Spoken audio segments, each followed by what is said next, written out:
welcome to today's episode of Talk on Things and Stuff.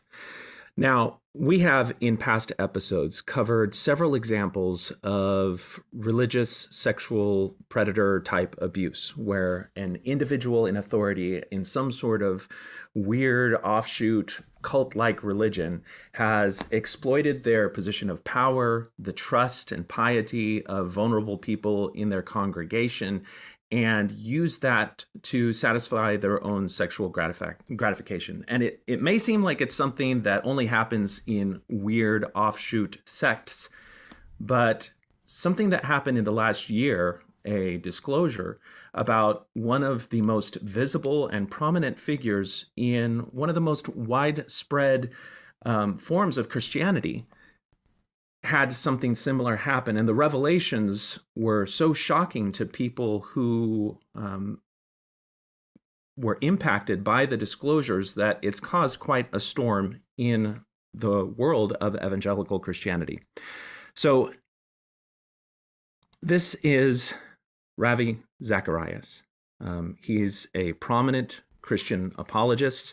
He, for something like over 40 years, has been very active in a worldwide international ministry and endeavors to defend Christianity, to advocate for a bold, modern approach to the Christian faith.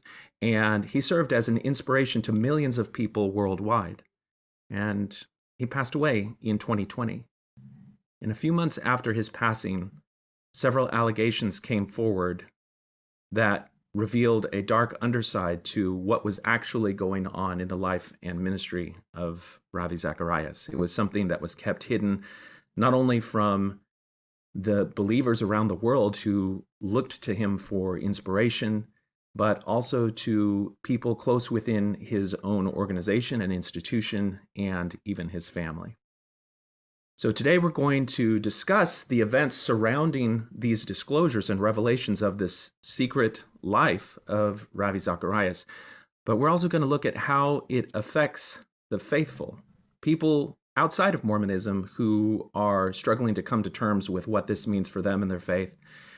And we are joined today by Sandra Tanner, who is going to give us a little bit of insight. Sandra, how are you doing? Good. Now, a few weeks ago, you reached out to me, and I could tell in the way that you were messaging me that there was something that was very disturbing to you. And yes, you mentioned this Ravi Zacharias thing, and it wasn't on my radar. I had heard a few things of it, but when I first looked at it, I'm like, well, I think it's just some guy using his authority. If he was really using spiritual coercion or something, it would mean something more that I could talk about it more. But you told me to look into it further, and I did. And I think that's why this conversation is important. But for our viewers who may not be as familiar with the world of Christianity outside of Mormonism, can you give us kind of a primer or an introduction to what place he filled in the world of Christianity outside of Mormonism, and kind of the background for where we come to this point?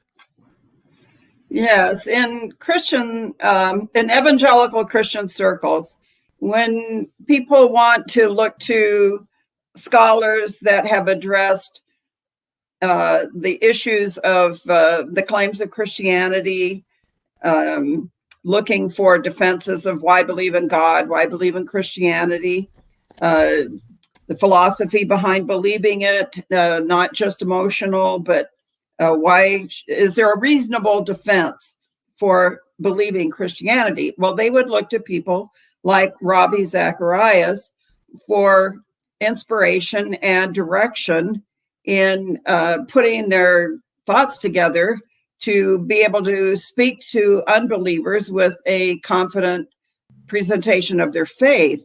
He spoke all over the world to thousands and thousands of people.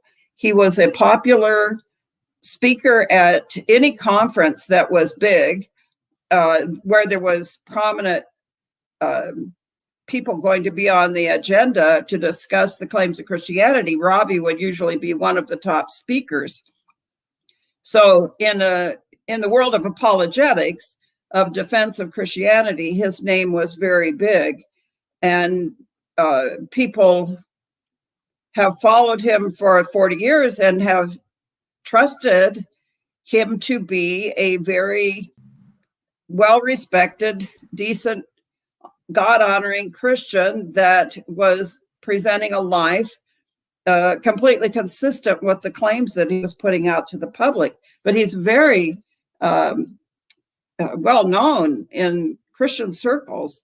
He was even invited to speak at the Tabernacle Choir back at the Temple Square, at the Tabernacle building back in, 2002,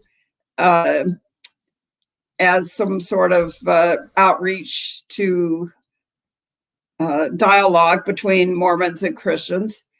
And then I believe he came back again in 2014, but I don't think I was in town at that time, so I didn't see that event. But he's someone that people turn to help put together their own faith and reasons to believe. Yeah. He didn't hold a position in people's religious authority hierarchy structure based on what you're saying. He was more of like a theological intellectual who dealt with apologetic issues. He didn't actually hold a post of ministry that held ecclesiastical authority, did he? No, but he was a licensed minister, licensed through the denomination that I'm a part of, the Christian Missionary Alliance.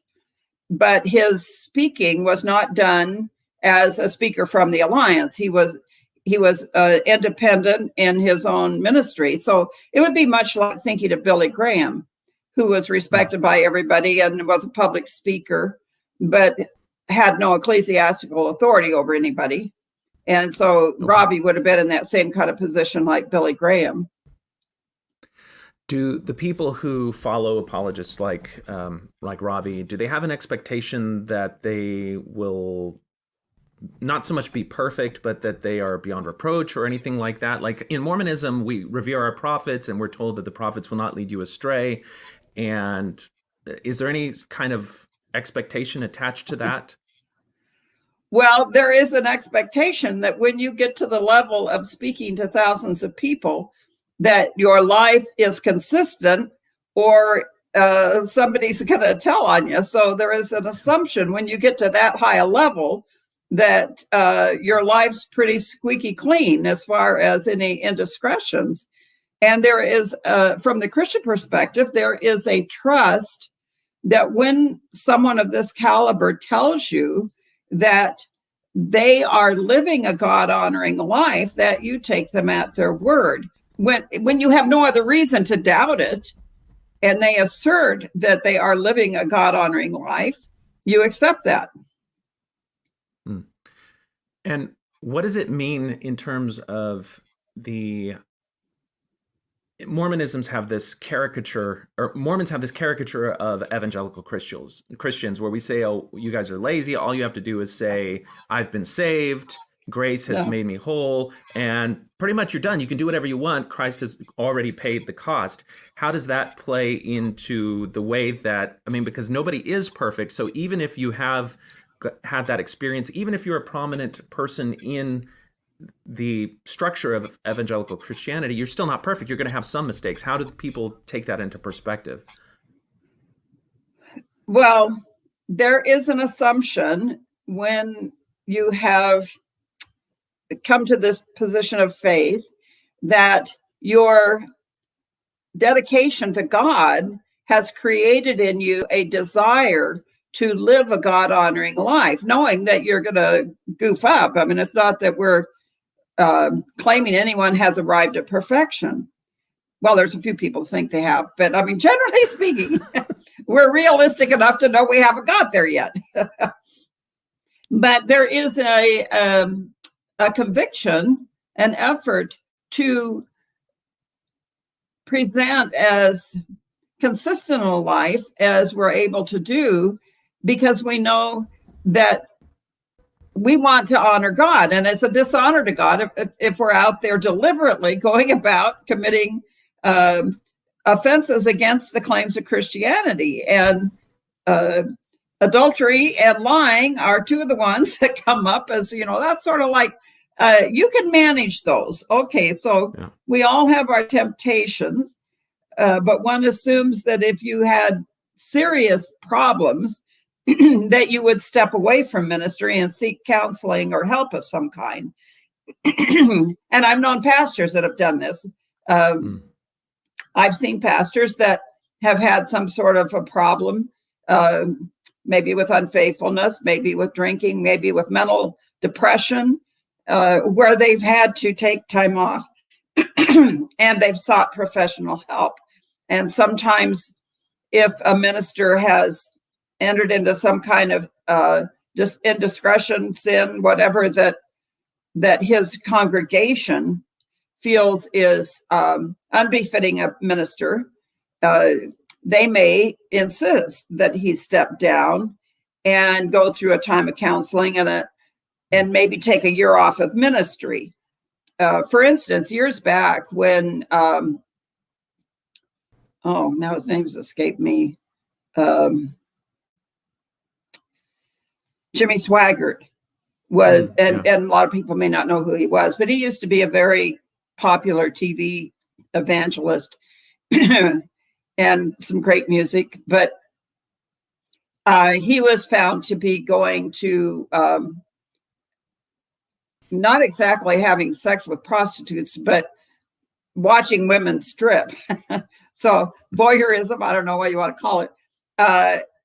And when that was disclosed, and I don't know what all the details were, but I know the evangelical community, the pastors of repute, had asked him to step down and take counseling and step away from ministry for a period of time to show a time of repentance before establishing back him in ministry.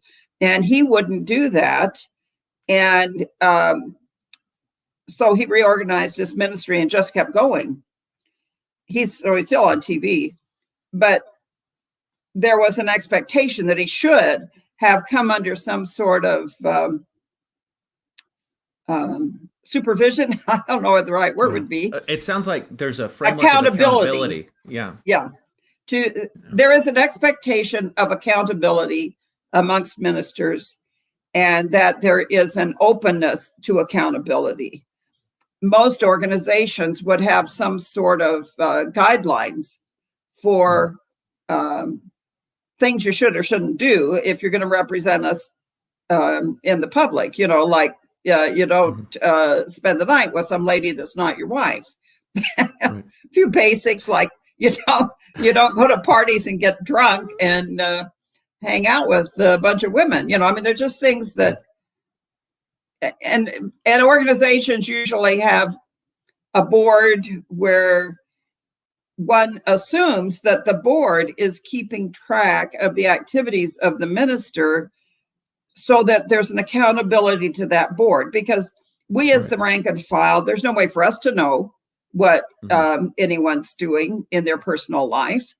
When we see some guy on TV, we don't know what his life's like, but there's an assumption that his board has in place some sort of checks and balances that they would be aware if there were problems anywhere.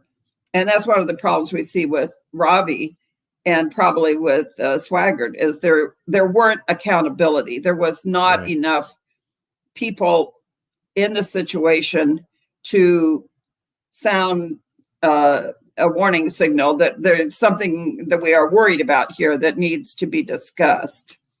Right. And I want viewers to understand that we're going to get there, but this is not by chance. It was intentionally set up that way, where he was concealed from any form of accountability, where he shielded himself from that. And the indiscretions that we're talking about are not simply a one-night stand. They're not something that just fell into his lap and he had a brief lapse of judgment. We're going to go deeper into what the actual allegations are and the disclosures. But it's something more than just a minor discretion.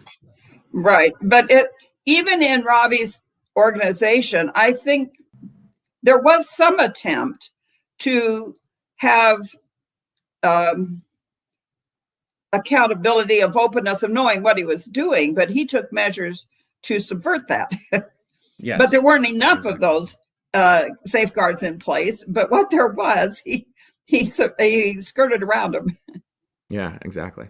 Well, let's do this. So I think it sounds from your initial communications to me that you were blindsided by these revelations. They completely were contradictory to what you had assumed about this particular individual, and you weren't alone.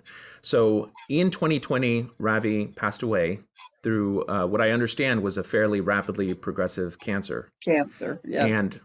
And then a few months after that, 3 women who worked at a massage parlor that he at some point in the past had a financial interest in, right, came forward with allegations that he had been sexually inappropriate with them and other women over a long span of years. And when that allegation came forward, there was a response by his institution, the RZIM. right. And I want to bring that response up because it Well, kind of shows can us I how interject something first? Please do. There was an earlier incident there in 2017. There was, well, I guess probably in 2016 it started, but a woman, Lori Thompson in Canada, had surfaced with charges against Ravi for inappropriate communications with her, and depending on whose story you listen to, him asking for pictures of her undressed. And so when this charge came out, and then there was a lawsuit, and it all gets kind of confusing. But in 2017, there were calls for further investigation on Ravi because of this woman's allegations.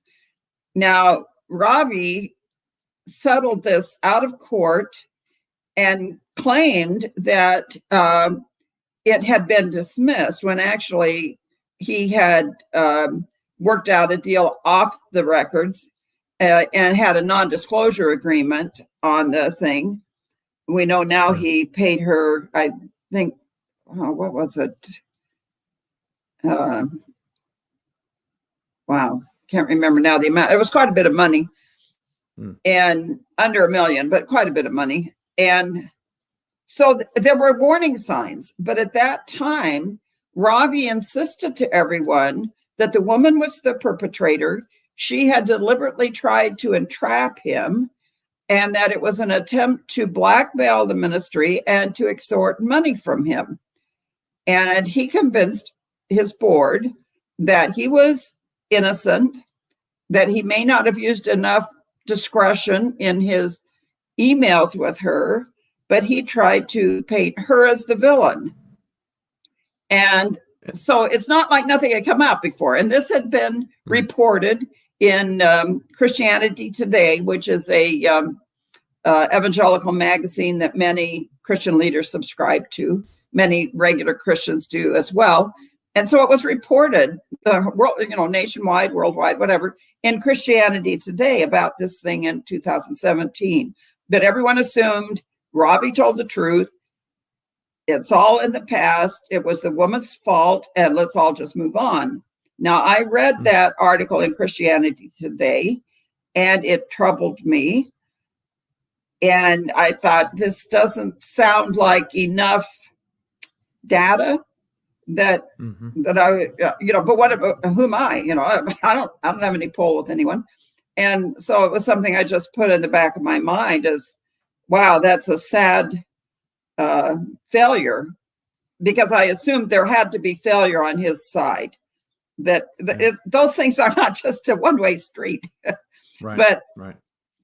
So it's not that there was no smoke out there, that there might be a problem. But when the report came out in September of 2020, the of new allegations, that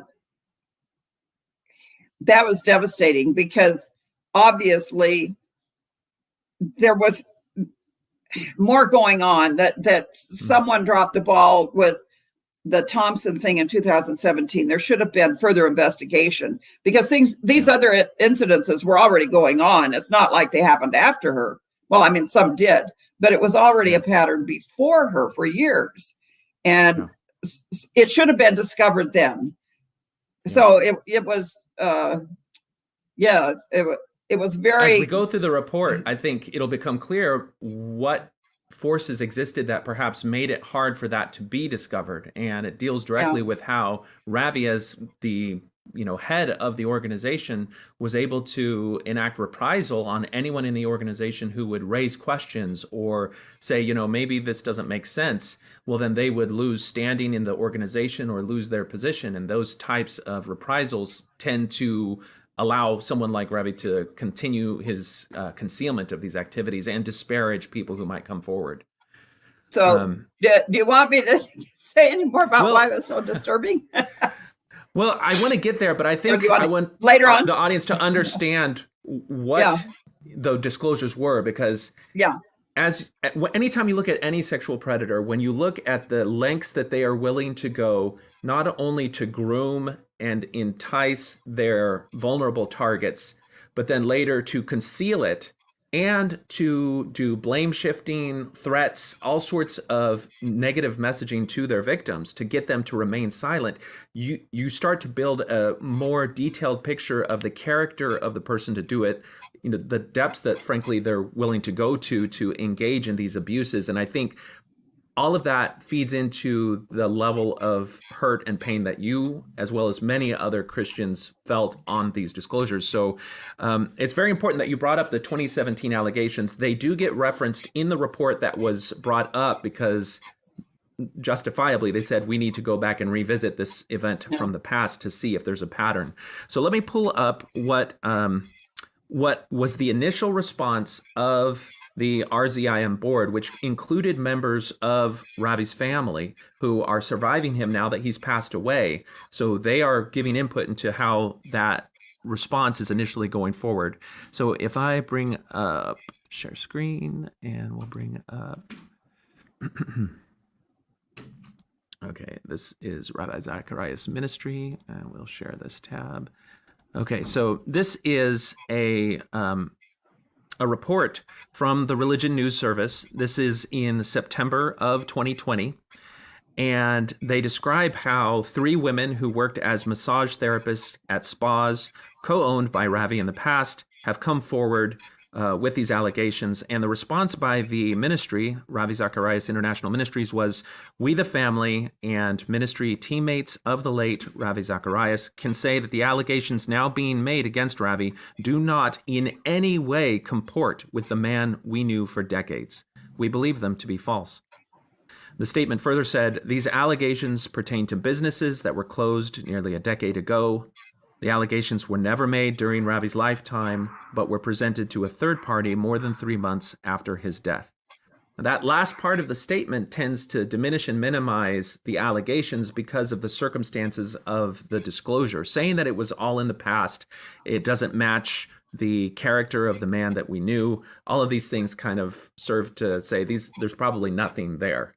But to their credit, the ministry went ahead and proceeded with an investigation that was not an internal investigation done by people within their authority and hierarchy, but rather they contracted with an independent third-party investigator, and they provided him with all of the phones and laptops that Ravi used, gave them open access to be able to question anyone. And that was what went into the document that we're going to move to next. Now, what were your thoughts when you saw this first response from the ministry in September of 2020? Well, I immediately made the connection to the 2017 situation. And I thought, oh no, there's a bigger picture behind this. And it hit me so troubling, because it sounded just like Joseph Smith. And I'd already been down this road with looking at Joseph Smith as how he would do things behind the scenes and secretly approach women and then vilify anyone that called him out on anything, and how the church stood by him and his wife stood by him and all this. And it just made me sick when I thought, wow, are we going down the same road as people had to face with Joseph Smith? But the trust level, I had casually known Ravi for those 40 years that he was in ministry. Back in 2004 or 3, I'm not sure which year it was, when he was teaching back at Nyack Seminary in New York. He flew me out one day to teach his class at this college while he was out of the country, and we were on first name basis for years. So, I mean, I had looked up to this man as the ideal image of one who could portray a reasonable faith. And to, although, I mean, I didn't look at him as a prophet, but I respected him like respecting Billy Graham, that this was a solid man of God living a consistent Christian life. I mean, we all have our failings, but he was striving to present a consistent Christian life. And to be thrown back to, oh my word, we're going down the Mormon trail again. Here's another leader that has put himself forward and he's not what he claims to be. Yeah. It's kind of ecclesiastical whiplash. You're feeling it all over again. Okay, so let's take a look at this document that I will add to our stream. So a few months after that initial statement, in February of 2021, the independent investigation of all of the witnesses, all of the digital devices was integrated into a report that was then published by RZIM. And they made all of this available so that people could read it right away. And then in the months since that time, the Christian community has had to wrestle with it, and the institution itself has had to wrestle with it. And at the end of our conversation today, we'll talk about what steps they are initiating going forward, because the man whose name they bear is now going to have his name associated with everything that is in this report. But let's go into some details in the report. This is the name of the independent firm that did the investigation. And we'll just read some key elements. So on September 29th of 2020, Christianity Today published an article citing allegations by 3 anonymous sources that Ravi Zacharias sexually harassed them at 2 spas he co-owned. It then goes into how they were contacted to do an independent investigation. We confirmed one of the 3 accounts described in the Christianity Today article and found significant evidence of sexual misconduct involving additional massage therapists. We also reviewed Mr. Zacharias' electronic devices and found evidence of text and email-based relationships with women who were not his wife, as well as over 200 selfie-style photographs of women. They go on to describe the scope of their investigation. They mention, while we limited our engagement to an investigation of sexual misconduct, we face the issue of what conduct fits that description. Some may claim that it excludes communication that does not result in physical contact. But we spoke with many witnesses, both within and outside the ministry, who saw the question of Mr. Zacharias' alleged sexual misconduct as intertwined with allegations by a woman named Lori Ann Thompson, who claimed in 2017 that Mr. Zacharias engaged in sexually explicit online conversations with her and solicited indecent photos of her. And that's a reference to the story you were mentioning before we began here. Okay, so they talk a little bit more about their scope. They're not looking at like financial embezzlement or anything like that if it doesn't pertain to activities intertwined with the sexual abuse allegations. And also, they note in the last section of this is that they did not find evidence that anyone within RZIM or on its board knew that Mr. Zacharias had engaged in sexual misconduct. And this speaks to the degree of secrecy and lack of accountability that was strategic, as we will learn, in how he conducted these communications, where he was able to hide it even from his institutional board. Okay, so they talk next about their method. Over 50 individuals were interviewed, including over a dozen massage therapists who treated Mr. Zacharias over the years and in different contexts. They had tried to interview other people who had different experiences. They go into that into more detail, but as summary, the overwhelming majority of those we interviewed requested confidentiality and asked to have their identities kept anonymous. And in the wake of these allegations, before this report was put out there, you saw a lot of people responding in different ways. Some of them would cast aspersions at anyone who affirmed that these allegations were probably real, saying that they were trying to tear down a man of God or something like that. And further, if I recall correctly, Mrs. Thompson, who was party to those allegations in 2017, herself received reprisals from people in the wider Christian community. Can you speak to that any? Did you see that happen?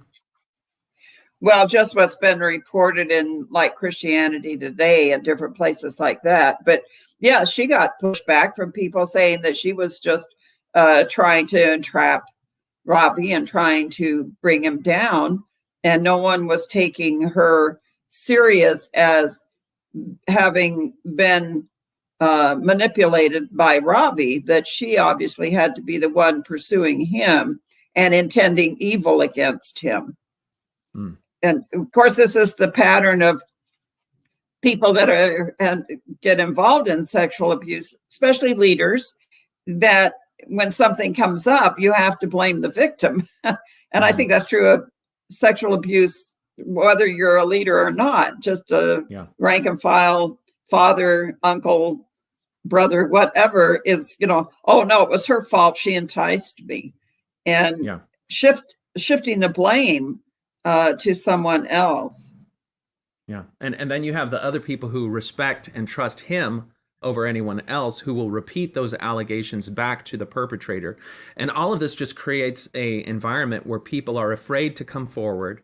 And so there's this need for anonymity in an investigation like this. All right, so let's keep going. Okay, so in addition to the interviews, they speak more about the devices that they did a forensic investigation in. So the mobile devices provided that were used by Mr. Zacharias at various times provided the single greatest source of data about Mr. Zacharias' private activity and housed text and chat application messages, emails, recorded messages, documents, and images that sparked numerous leads.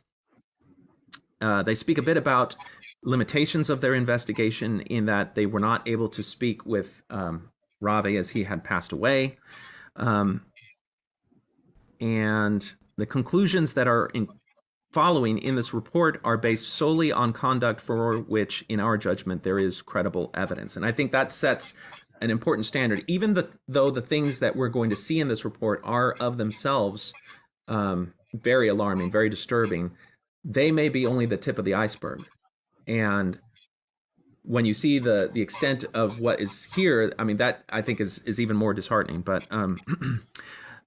they speak a little bit about bias, and this is responding to a very common defense of any religious leader who is subject to these type of allegations. They said the percentage of massage therapists we interviewed who reported wrongful conduct may not reflect the percentage of massage therapists in the aggregate with whom Mr. Zacharias acted inappropriately. Our investigation may be more likely to locate those with negative experiences, and there are likely more therapists than those whom we have interviewed who would report that Mr. Zacharias did not act inappropriately. We do not think any such selection bias is a limitation, though. We assume that for a person in Mr. Zacharias' position, the relevant question is not whether he always engaged in inappropriate sexual behavior with massage therapists, but whether he ever did. And I think that that's an important point, because in the little I've read on abuse cases, this is very often true, that there is a selectivity on who someone abuses.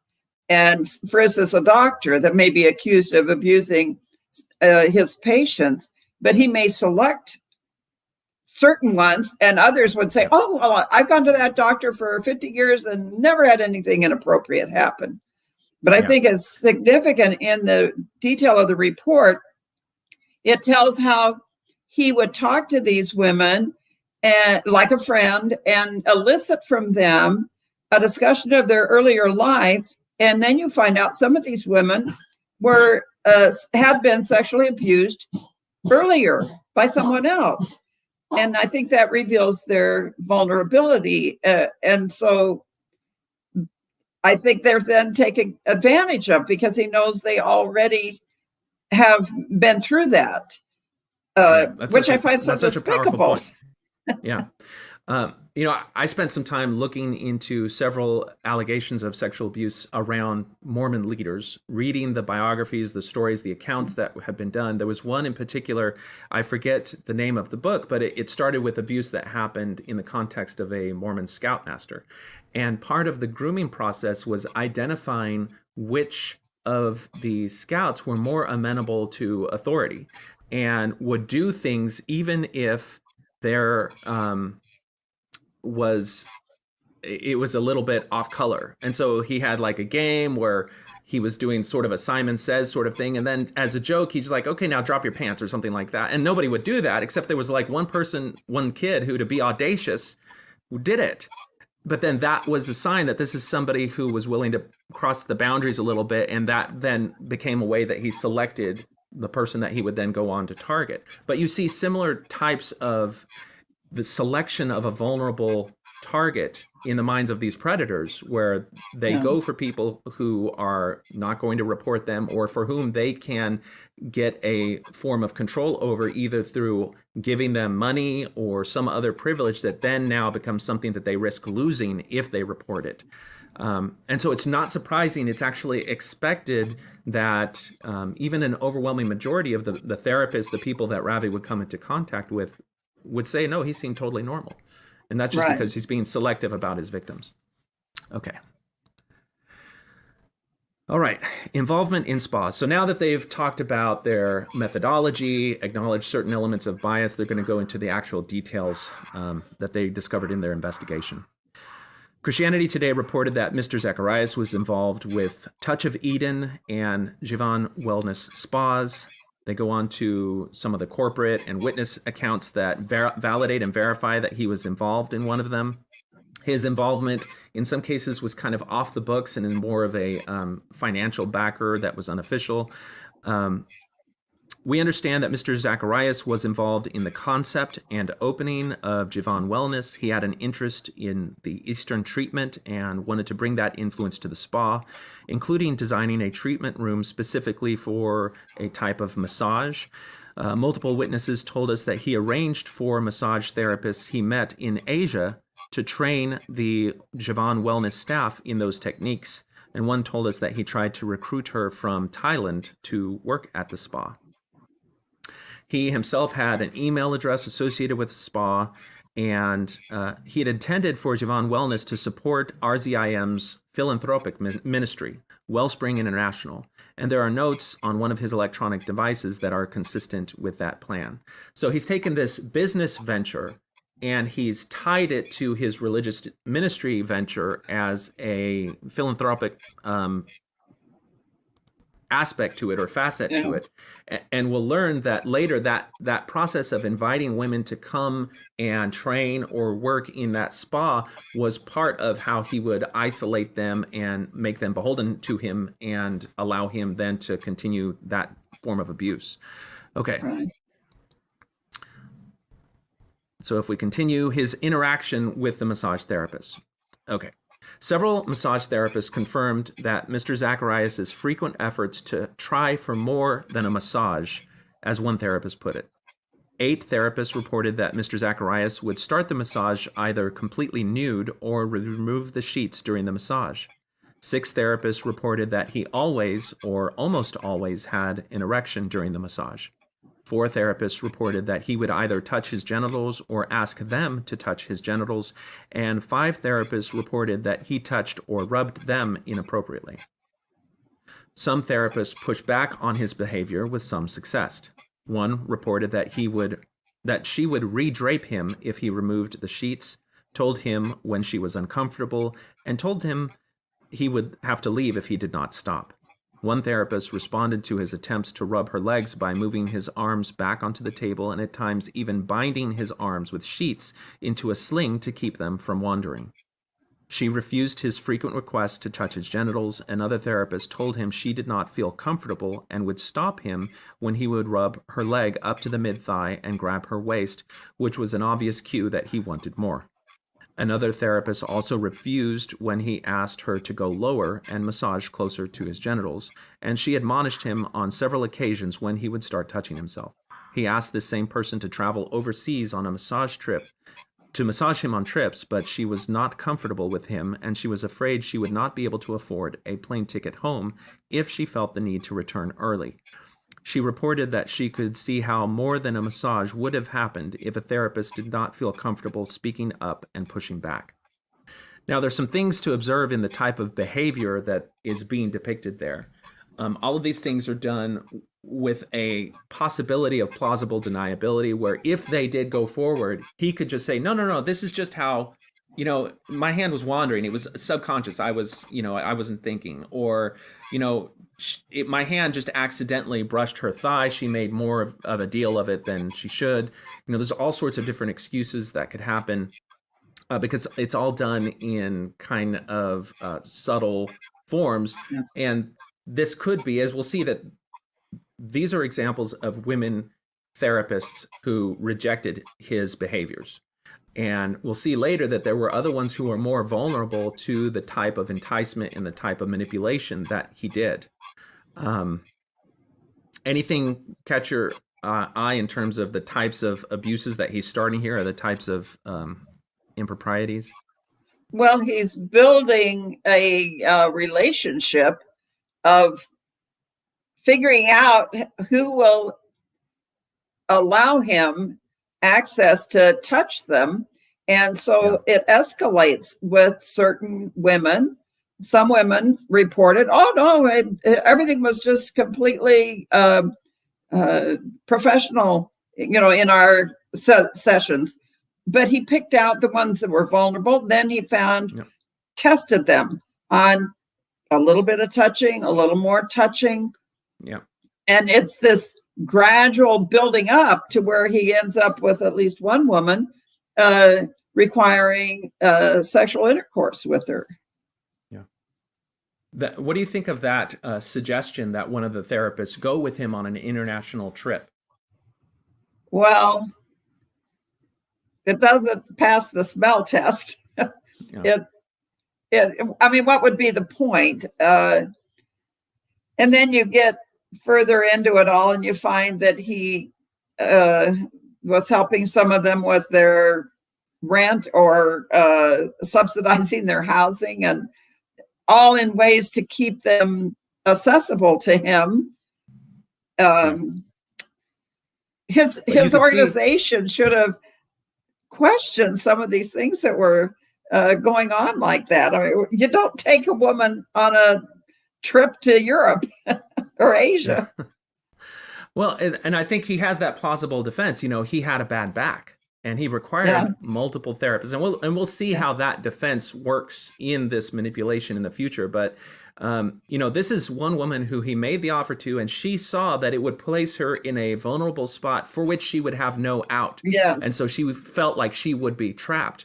And that type of predatory entrapment of a vulnerable target is a pattern that you can see all over anyone who has forms of abuse. If you look at stories of Catholic children who were abused by priests, in many cases, the priests would take them to an isolated spot, and they felt like, well, there was nothing that they could do because they would be trapped somewhere. And so this is just a different flavor of that same type of manipulation and predatory behavior. Well, and then I think a lot of the people he preyed on were Asian women who would have been more vulnerable to feel empowered to come forward and tell anyone about his inappropriate behavior for fear that no one would believe them. I mean, how would they have the courage to go against the guy that is their employer in a sense? Yeah.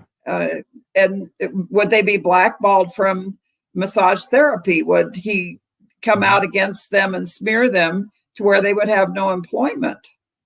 Yeah. Yeah, particularly because he's going to these spas where he is a invisible financial backer, which means he has a close relationship with the actual owner. And so they risk their own employment, their own livelihood by speaking out. Right. And we're seeing they're only giving these accounts of what actually happened if they're guaranteed anonymity, even after he's dead. Yes. And so that tells you a degree of the fear that they have over the situation that they were placed in. Okay, so let's keep going back. Some therapists reported even more serious and sustained sexual assaults that evolved over time. 2 therapists obliged his request to masturbate him, telling one of them it was necessary because his pain was ligamental. While 5 women reported that he touched and grabbed their legs, 2 said he eventually went beyond that with them, rubbing their breasts and genitals. One therapist further reported that she was struggling financially, and Mr. Zacharais offered to help pay for her schooling and monthly living expenses, in addition to compensating her for the massages, which we'll see more details of that particular story later on in the report. She told us that the more we saw each other, the more he became comfortable and wanted to go further. She told us she felt obligated to do what he asked because of the financial support he provided. In addition to these direct accounts, these and other witnesses claimed to know or to have heard of Mr. Zacharias' abuse or attempted abuse of other massage therapists, but they didn't credit such hearsay. They weren't able to validate those secondhand accounts. Only one of the witnesses we interviewed said that Mr. Zacharais engaged in sexual intercourse. This witness reported details of many encounters over a period of years that she described as rape. They've protected her identity and did not disclose enough information to be able to identify the victim. Some information is related below because aspects of Mr. Zacharias' behavior towards this witness in particular were similar to his conduct with other therapists specifically. Okay, so now they're going to go into some of the mechanics of how he was able to further bolster his inappropriate suggestions, inappropriate actions with a greater degree of manipulation. So, number 1, the use of ministry funds to provide financial support, the effort to elicit personal information about a difficult past, and Mr. Zacharias' use of religious language during their encounters. So we've got 3 different facets of abuse and manipulation that they're talking about here. The first one being the use of ministry funds. And I understand that the ministry itself takes in something like, at the time, $25 million a year in donations from faithful Christians who believe in the work that Zacharias is doing in terms of his ability to convey sound arguments in defense of the criticisms of Christianity, and they want that work to continue, so they give money to the foundation. And now we're learning that a portion of that money was part of the weaponry that Zacharais used to manipulate and entrap his victims.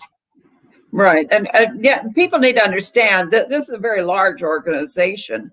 There were many people in different countries that were ministers who were trained in apologetics that were also going out speaking in different churches under his ministry's umbrella. So that when we see that big amount of money, it wasn't all just for him. He had satellite groups in different countries where there would be many ministers on the payroll going out also giving lectures like he did. And of course, that's what ends up being the big problem now at the end, is all these people dependent on that ministry and what happens with them. But It was a very large organization. And I don't know if that helped him better to hide the finances, if it was just too much paperwork that everyone didn't go through it all carefully enough. But I would have thought that some of these investments in spas, in with the giving money to these women. Something should have raised a flag to do someone doing the accounting of why didn't they question some of these expenditures.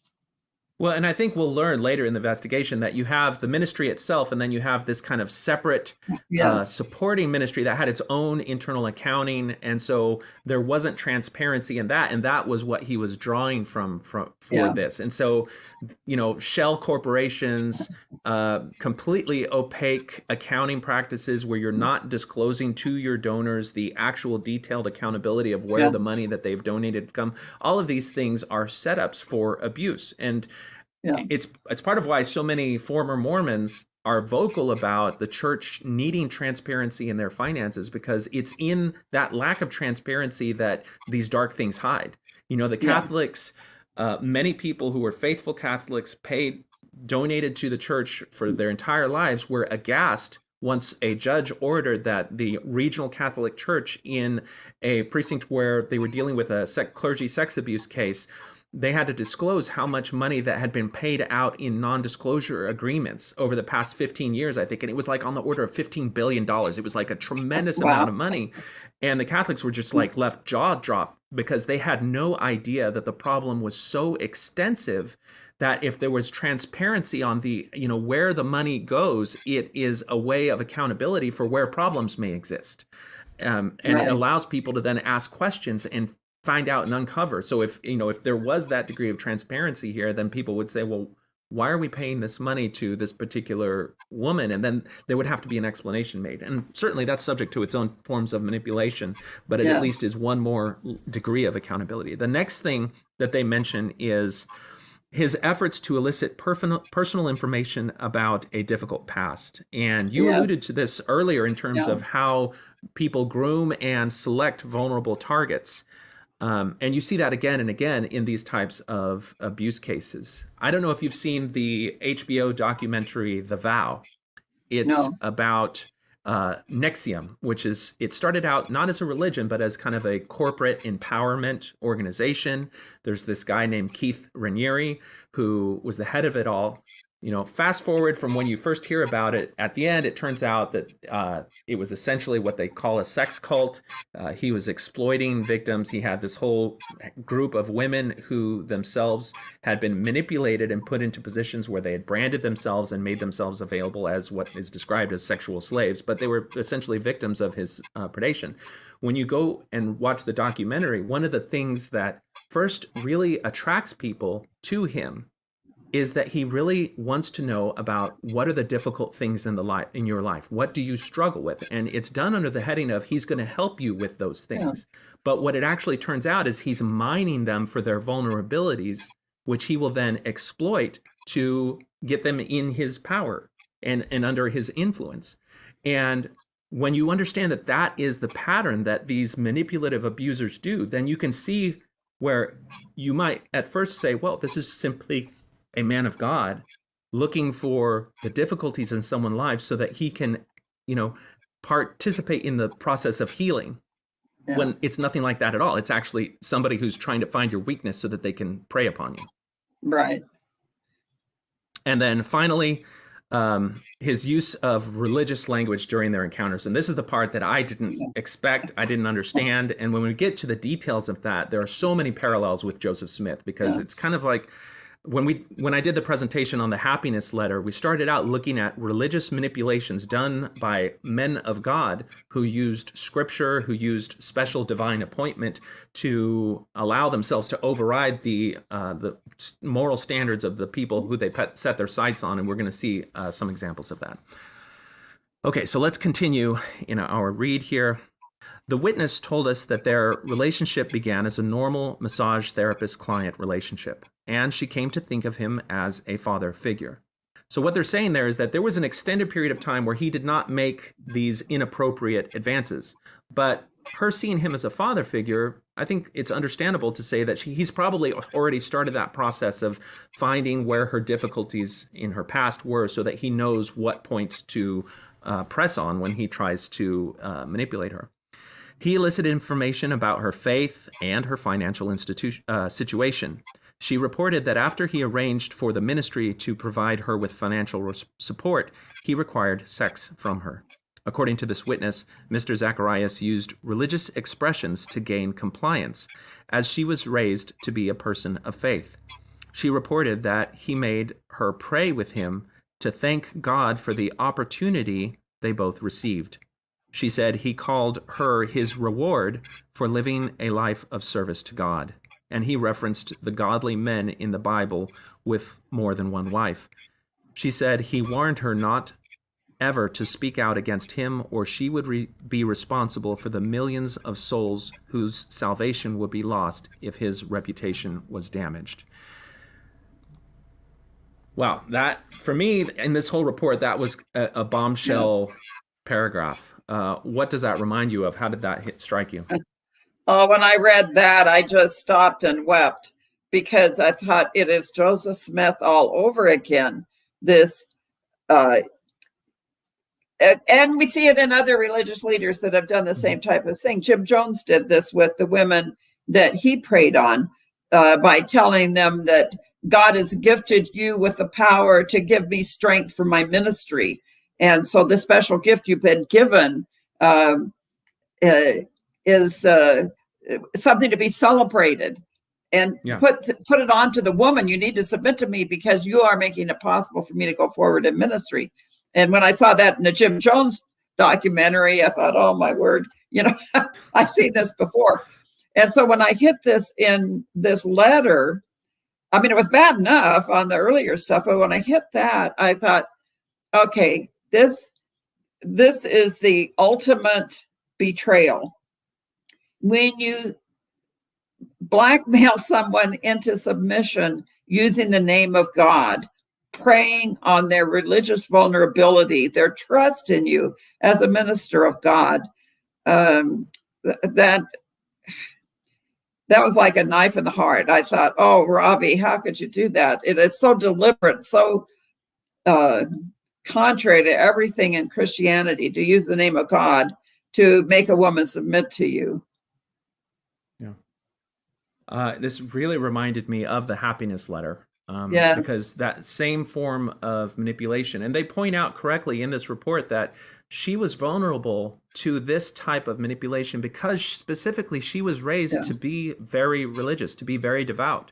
And so he was able to leverage her devotion to God to manipulate her, both to keep a secret as well as to transgress her own moral compass by saying, since God has given this as a blessing, it's okay to do it, even though it would otherwise be considered something bad. And that's the exact form of manipulation found in the happiness letter. If you haven't read it, as viewers to the show, definitely just Google Nancy Rigdon and the happiness letter. There's a 3-hour presentation on all of the historical background, but then there's also just a very brief 30-minute presentation that goes line by line and shows you the type of manipulation contained in that letter. And it reads almost exactly like what we are hearing reported from these victims that Ravi used to exploit these women. Yeah, so sad.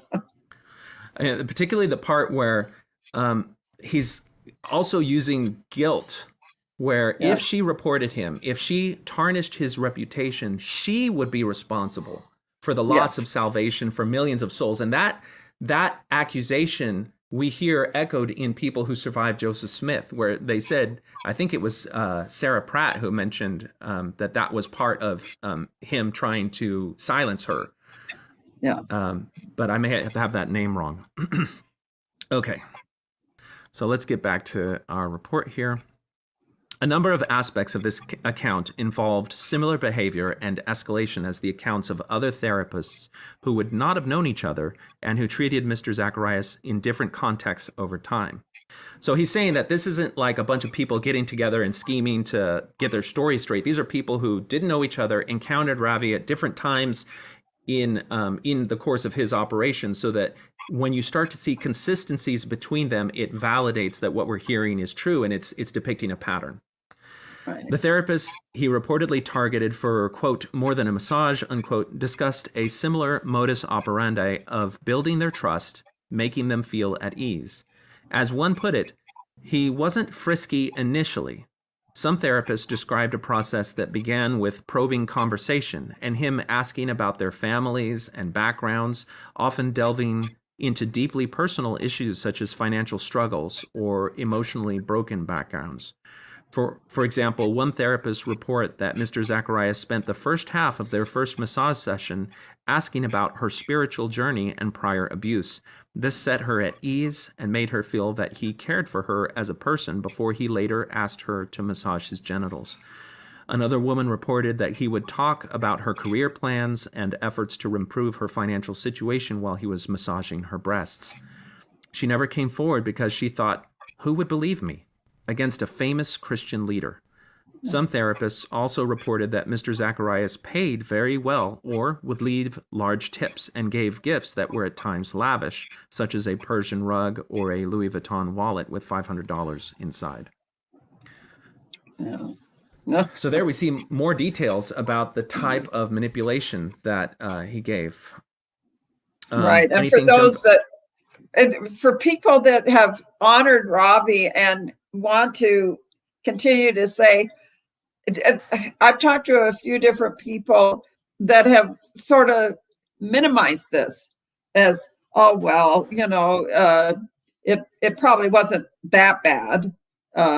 Maybe a little indiscretion, and I'm thinking, no, read the report. This is bad, people. This is not a failure one or two times. This is years of planning, of isolating these women, of setting them up with jobs in different locations where he has access to them, of making them dependent on him over years. It isn't just a one-time failure. It is planned. And that's the horror in it, is that it is planned. It is not just saying, well, everyone gets a pass on a couple of failures or whatever. Not when it's a deliberate, planned lifestyle. Yeah, I mean, this is not just adultery. This is manipulation, sexual predation, ecclesiastic abuse where he uses religious and spiritual elements in his manipulation. Yeah. And then when we get to the part where he's sending women from Thailand, from Asia to the Americas, where they are now beholden to him, it's sex trafficking. And so, these are, when you talk about how, your Christian conversion, even though you're not perfect, you're trying to live a Christian life. This is so far beyond. It reminds me of the thing, there's like this meme. It's like, we didn't expect prophets to be perfect, but we expected them at least not to be religious sexual predators. Or, it's like that bar is pretty dang high. Yeah. And so that's the thing that this report is so important. This is laying out, this is not just minor indiscretion. This is like, you have to be a sociopath who is so willing to overlook the interests and values and independence and autonomy of the people you're preying on, that the only thing that really matters is your own personal gratification. Right. All right, let's keep going. Mr. Zacharias also used his ministry to financially support some of his long-term therapists. According to a description in the notes application of one of Mr. Zacharias' phones, Touch of Hope was a humanitarian effort on the part of RZIM meeting short-term needs for long-term gains. We learned it was a purely discretionary fund and no clear guidelines governing how money would be granted. We did not set out to investigate Touch of Hope in depth, but in reviewing documents provided by RZIM, we noticed that a significant portion of the wire payments from that fund went to or for the benefit of 4 women, all of whom were at time Mr. Zacharias' massage therapists. Touch of Hope funds paid for 2 of these women to attend massage therapy school after they were already in his regular rotation of therapists, despite their apparent lack of formal training or license. One recipient was a massage therapist he met in 2014 in Bangkok, and with whom he appears to have had at least an emotional relationship, which will be discussed further. He used Touch of Hope to pay $40,000 for her to attend culinary school in the United States. Each of these 4 women received monthly support from Touch of Hope for extended periods of time. And here we're seeing where funds that had been donated to the ministry by people believing it was going to further the work of defending Christianity, promoting deeper and greater understanding of Christian ideals, and instead they're being used to fund and manipulate and entrap and bind these victims of Ravi. And hidden under the umbrella of this is a humanitarian branch of our ministry, which all Christians would have said, oh, well, that's wonderful that you're helping some of these unfortunate people in other countries or here in America that are on the fringe financially, that have particular needs, and you're furthering their lives to get them in a better position to support themselves. People would have said, oh, great, that's good. Humanitarian effort, outreach of your ministry. But then you find, well, who's it benefiting? Selected women that he has chosen, that he has these relationships with. It is not a like Doctors Without Borders that go around and do surgeries on indigent people that couldn't afford to pay for it. This is selectively finding women that he can manipulate, that he can then funnel money to them that makes them more subservient to whatever he wants. Right. There are a couple of other points from this. So if you do go to massage therapy school and you get a therapeutic license, then you're educated in the ethics and boundary of massage. You know what is accepted professional practice. You know what is too far. You know the standards by which you can dismiss a client. And by him bringing these untrained, naive to those aspects of the profession into the States, and then having them go in regular rotation where he can show up and ask more of them than would be appropriate to an actual licensed therapist, then he's exploiting the position that he's put them in to make sure that he can continue to get that gratification, which is just another layer of the type of manipulation that these women were subject to. Okay, so they mention, and this was an excuse that was frequently put out anytime anyone would say, well, why do you have a massage therapist touring with you? That's a little bit weird. We accept as true that Mr. Zacharais had significant and at times debilitating lower back pain, and he found relief from massage therapy at the hands of trained professional. Indeed, several of the therapists we interviewed report a normal therapist-client relationship with him and said that he was always professional. One of these therapists said that Mr. Zacharais was always fully nude for his treatments, but she was told it was a cultural thing and necessary for the treatment of his pain. Another reported that he frequently got erections during the treatment, which she said is not uncommon for male clients. There are likely other therapists who would similarly report that they did not experience inappropriate behavior.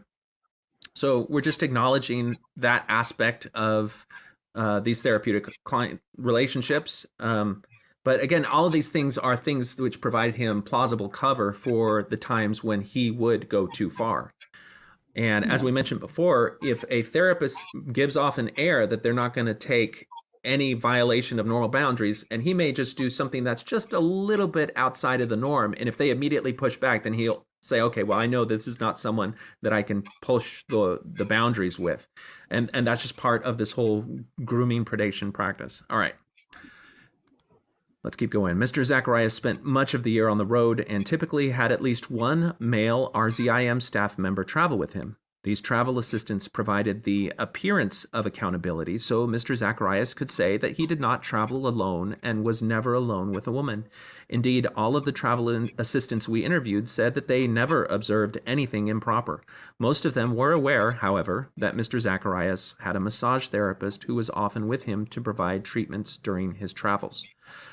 Several staff reported that they were concerned about Mr. Zacharais traveling with a personal masseuse, not because they feared actual impropriety, but because they feared the appearance of impropriety. A high-level RZIM staff member expressed concerns to Mr. Zacharais about it and encouraged him to stop traveling with her. In response, Mr. Zacharais grew angry and barely spoke to this staff member for a long period of time. He was effectively sent to Siberia, as another staff member recalled. Their relationship never fully recovered. So there we're seeing an example of how reprisal fosters a culture of silence around an abuser in this type of authority hierarchy paradigm. Yeah. Did we see any examples of that in Joseph Smith's time? whenever people would come out? Well, uh, well, I think immediately of Martha Brotherton, who was a woman that, did she come from England? A Yes. young woman, and Brigham Young tries to get her to become his plural wife, and she's not sure that this is of God. So he calls in Joseph Smith to help persuade her to this. And she was smart enough to say, oh, well, I better go home and pray about this, and was able to get out of the locked room. And then she leaves and leaves Mormonism, and then comes out with an expose accusing these guys of trying to seduce her in this meeting. And so then the Mormons or the leaders smear her. And the same with Nancy Rigdon. They're going to smear them and make it out like these women were harlots. They were trying to make the prophet fall. They were the ones that came on to us. These are fallen women, and just ruin their reputations. Yeah. And it's so funny because Brian Hales has this famous response that he gives where, the accusations that if, a woman would be forced to do it, those are ridiculous. There were 5 different examples or 4 different examples of women who Joseph Smith proposed to, who refused him, and there were no reprisals at all. But he doesn't go on to point out that the accusation is not that there were no reprisals. The accusation was that if you went public with it, if you made a stink, if you made noise, then there would be reprisals. Right. And when you point out the examples where there were reprisals, Brian Hales contextualizes it and says, well, Joseph Smith had to defend himself. And so he did speak up to defend himself, but that's not a reprisal. And then you have the other people in Joseph Smith's circle who were the ones who actually said that she was a harlot, or that she, the actual negative aspersions. But it's the same sort of phenomenon that we see, like with Miss Thompson, where people who are trying to defend their religious leader, even if they are ignorant to the actual reality of the allegations, will repeat the accusations and the aspersions in their ignorance.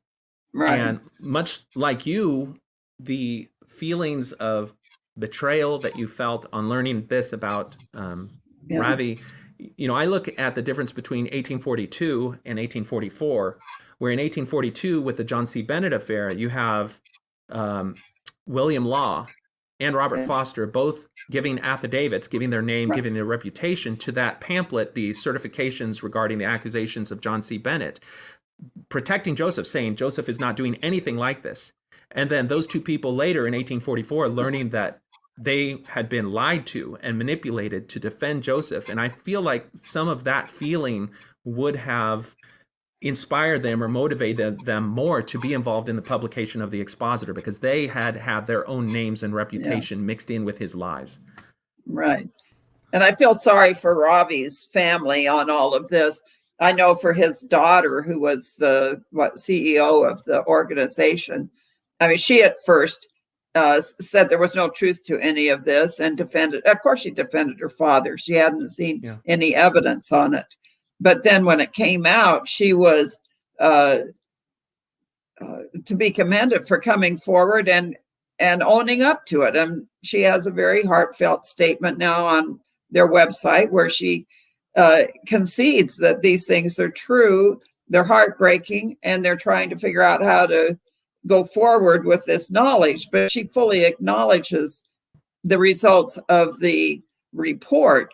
Whereas you don't see that in Mormonism, where anyone comes forward and says, yeah, that's the facts, and we need to go forward in a form of honesty about it all. Yeah. And we'll see the extent of the way that they're responding after we're done with this. And I think, as you mentioned, there's a great deal to commend about how they're handling it. Okay, so let's keep going here. Okay, so the massage therapist who at time traveled with Mr. Zacharais was not the only woman from whom he received massages during his travels. The travel assistants told us that Mr. Zacharais would often retire to his room at night, and his schedule often included large chunks of time and even entire days where he was alone. A search of his phone records and text messages revealed that he would often arrange for massage treatments in his hotel room when he was likely alone. According to his text messages, at times he would meet the therapists in the hotel lobby, and at other times he would direct them to come straight to his room. On one occasion, in February of 2016, he slipped his room key to a massage therapist by placing it in a book, directing her to come to his room 2 minutes after she got the book from him. In addition to finding alone time when he traveled with others, Mr. Zacharias traveled alone to Bangkok and other parts of Southeast Asia for substantial periods of time. RZIM staff described these as writing trips where he would work on his latest book. On such trips, he would stay for days and sometimes weeks alone. According to a text message to a Thai masseuse in February 2016, he spent his days writing and his nights receiving massage treatments. So this dovetails on the facade of accountability that was very strategic in architecture, which is that he's having a male staff member travel with him. And that male staff member now serves as a testimony that he's never alone with a woman. But with that framework in place, then he has these alone, unaccountable times that we learn involved this type of activity. Not only that, but now it appears that he's authored something like over 30 books, which have been phenomenally received by the Christian community and bolstered his reputation. But now we're learning that those books may have been written in the context of this type of behavior and activity. And that may play into how his ministry is going to deal with the legacy of those books. Is that your understanding? Yes. I'm going to need a break here. All right. Look, if you want to go ahead and take a break, we'll take a Yu-Gi-Oh break here too, because he is needing some treats. Okay. I'm going to respond to some comments. Okay, so let's take a look at these comments here. And let's see here.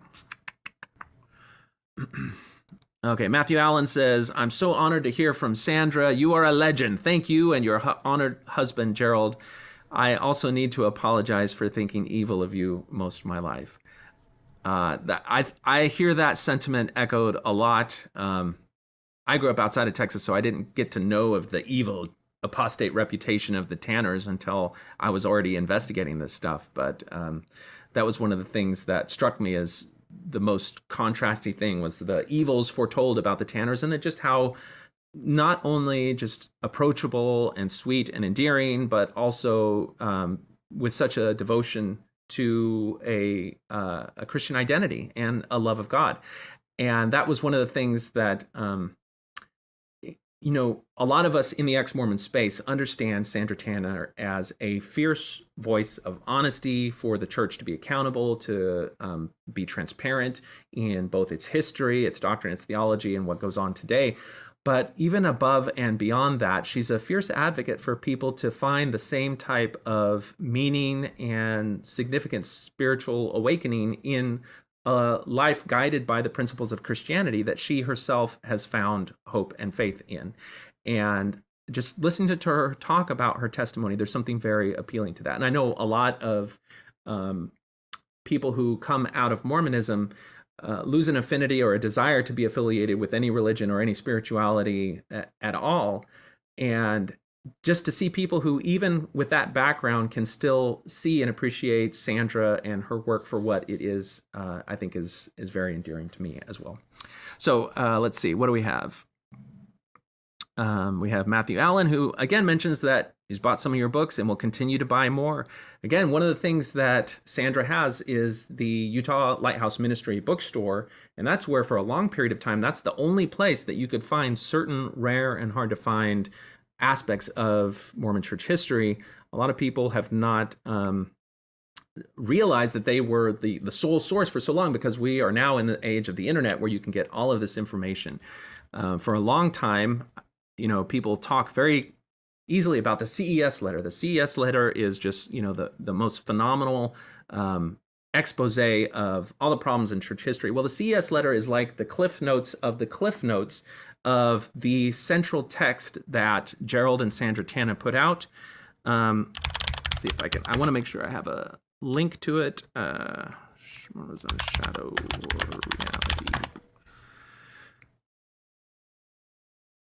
Reality. Okay, so we'll do Utah Lighthouse Ministry, And I want to make sure I put a link to the website. It's utlm.org. And there you can find their online books and resources. You can subscribe to their newsletter, and every month or every couple of months you'll get a handy bit of item in the mail where it has new observations and current events in the world of Mormonism. So definitely check that out. Okay. All right, Sandra, you're back. Okay, there was one other comment I wanted to respond to, and that is somebody is mentioning that there's censoring of the comments and that I bitch about the Mormon Church and delete comments. I wish that I was sophisticated enough to be able to go in and delete comments while I'm talking to you, but I'm not. So YouTube has an algorithm, and I think Facebook does as well, where there are certain words, cuss words and links, where if you include those in your comments, they will automatically be filtered. And so if you think that something is being filtered, there's a chance that if you restate what you're trying to say, not including inflammatory words, that it won't be filtered by that. I'm back.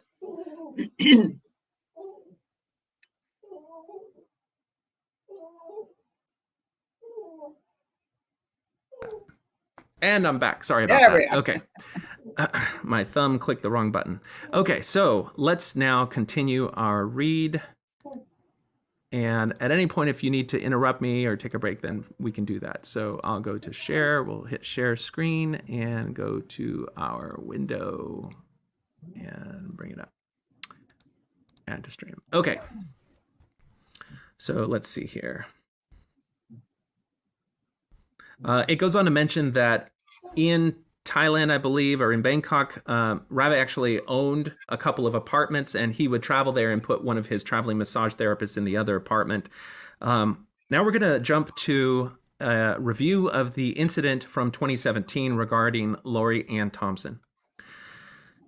Ms. Thompson accused him of engaging in sexually explicit online conversations with her and also soliciting and ultimately receiving many indecent photos of her. She claimed that he groomed her as he gained her trust as a spiritual guide, confidant, and notable Christian statesman, after which she opened up her life to him to the point where he exercised a controlling influence over her as one with spiritual authority. He used this influence, she claimed, to exploit her vulnerability to satisfy his own sexual desires. While they were never physically intimate, Ms. Thompson alleged that they engaged in an emotional relationship through electronic communication, and that culminated in him asking for photographs of her, including nudes, which she sent. In order to avoid protracted and public litigation, on the 27th of April 2017, the Thompsons sent Mr. Zacharais a letter demanding $5 million in exchange for a release of claims against him and the ministry. And this is where we get to somebody who's an abuser using the legal system to protect and cover up their abuse when we look at the nature of the response that Zacharais had to these allegations. In response, Mr. Zacharais sued the Thompsons in federal court for extortion under the Federal Racketeering, Influenced, and Corrupt Organizations statute in July of 2017. They mediated and resolved their disputes confidentially in the fall of 2017, and the resolution included a non-disclosure agreement. And RZIM management informed us that they do not have and have not seen the non-disclosure agreement, and therefore RZIM, which was not party to that lawsuit, was not able to provide it to us. And so the report was not able to evaluate the scope of the non-disclosure agreement. Nevertheless, the Thompson matter was relevant to our investigation for at least 3 reasons. 1, we were unable to investigate Ms. Thompson's allegations because of the NDA. Other witnesses interviewed for this investigation recounted similar conduct by Mr. Zacharais that is consistent with some of Ms. Thompson's allegations. 2, because Mr. Zacharais was able to convince members of the RZIM board and management that he was the victim of extortionists, RZIM did not investigate the allegations. A full investigation might have uncovered evidence of misconduct at a time when Mr. Zacharais was alive to explain himself. 3, Mr. Zacharias' response to the Thompson allegation, including explanations of his emails with Ms. Thompson that surfaced on the internet, raised questions about his credibility. We interviewed witnesses within RZIM who were not satisfied with Mr. Zacharias' explanations, and some reported their belief that they were marginalized for raising questions. So here we have the counter lawsuit phenomenon happening, which reminded me of how Joseph Smith responded to several of the incidents that happened, where someone would accuse him of something or file a lawsuit, and then he would file a counter lawsuit that either repeated the accusations and said, no, it was you, or somehow placed a burden of the cost of an additional lawsuit on the person who was making the accusation. Anything else about this strike you? My mind's fried at this point. Yeah, I know. Well, we've already talked a bit about how she was ignored, she was discounted, Miss Thompson was, and we get a little bit more insight into how the institution itself didn't know about the outcome, didn't know about the revelations, because it was settled privately with him as an independent person rather than being inclusive of the board itself. And I don't know if that means that... Go ahead. It leads into this whole problem of a leader being able to silence people because of his position of higher calling of God, that how can you question God's anointed? And so that when they did try to question, when his own staff, people tried to question him more on this Thompson thing, they got pushback on it. And he gets upset, why are you questioning me on these things? I said, everything's fine. We settled it.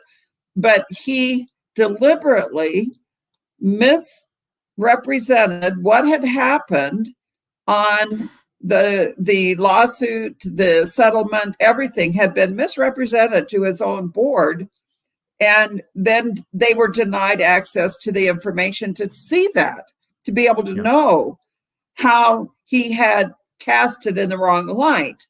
And this was one of the shocks, whatever, to the staff when they went through this investigation for this final report, was the realization of how much Ravi had structured his description of the event with Miss Thompson and the lawsuit and all, and how he had deliberately put it to them in the wrong way, where they didn't understand that he was the one moving against her rather than seeing her moving against him. And it's a betrayal of trust when he pulls rank on them, that how can you question me? This is the way it really happened, and you have to just believe me. Yeah. Another thread that comes up is people will say, well, Miss Thompson was an adult. She's not a child. And so, she sent the photos of her own free will. And that type of defense speaks to an unfamiliarity or an ignorance of the way that people claiming special religious authority, having a special position of influence, the way that they can manipulate and control people who they encounter and target in this way. Right.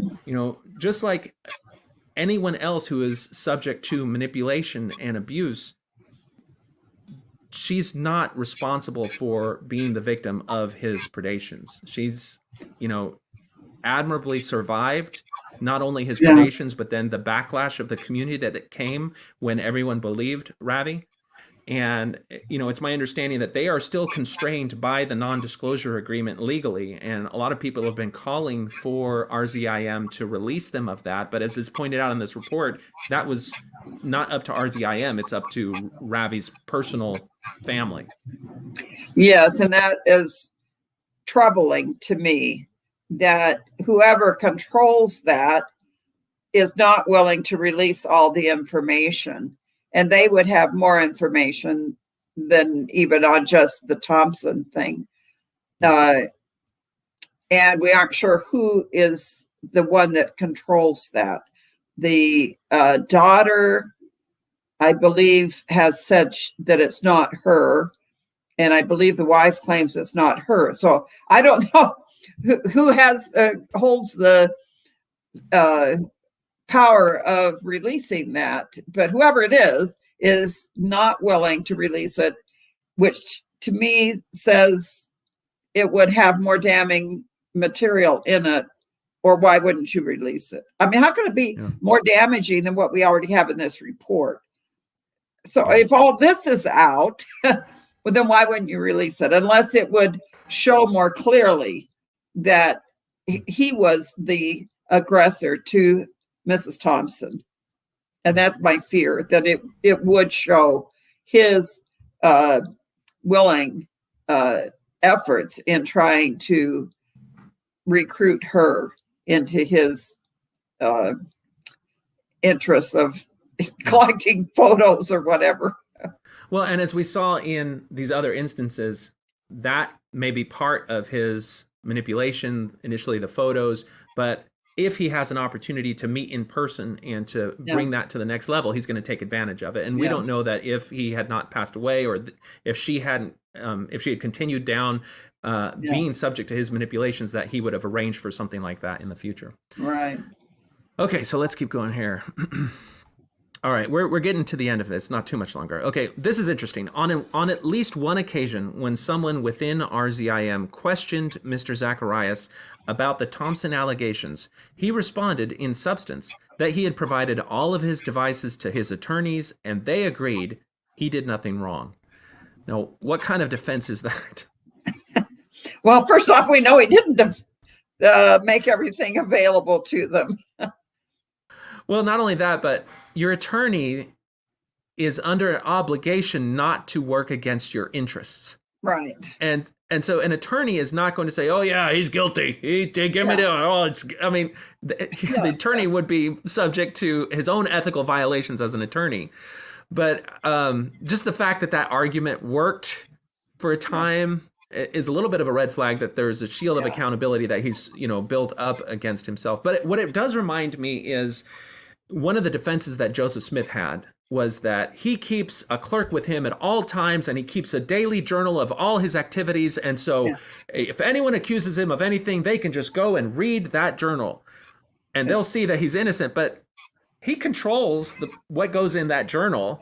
Right. And if you say, okay, if he was a criminal, would he tell his clerk to, hey, write down when I went and extorted those people over there, write down when I went and secretly or illegally married that woman? No, he would not. Those would be specifically excluded. And, to me, it's not so much that the journal existed. That was a red flag that this is what's going on. It's that Joseph Smith made the point of saying, I'm innocent and I can prove it. Look at my journal. Because then it tells you that the journal was a performance piece. Yes. It was a performance piece meant to give the facade of accountability that did not, that he was going to trot out anytime he needed to defend himself. And it's the same sort of thing. This is a performance. Oh, I gave all my phones and devices to my attorney and he says I'm clean. So I'm clean. Yeah. That's an official investigation by, officers of the court. So, all right, so let's keep going here. Okay, so now we've talked about Thompson, we've talked about the massage therapist. Let's look at this communications with and images of other women. Witnesses told us that Mr. Zacharais had multiple phones and email addresses over time, and he had at least 2 phones at any given time. He insisted on remaining separate from official RZIM communication platforms, and his phones were on a separate plan rather than the RZIM plan. He used private email addresses rather than an RZIM account, and while at RZIM headquarters, he used the public wireless access rather than the virtual private network. He claimed this was for security reasons, but the end result was that no one at RZIM would have had administrative access to his devices or email communications. He also used encrypted communication platforms, including BlackBerry Messenger and WhatsApp, from which messages are not retrievable once deleted. The 4 phones that Mr. Zacharais used and that RZIM provided for us for this investigation also provided significant compelling evidence.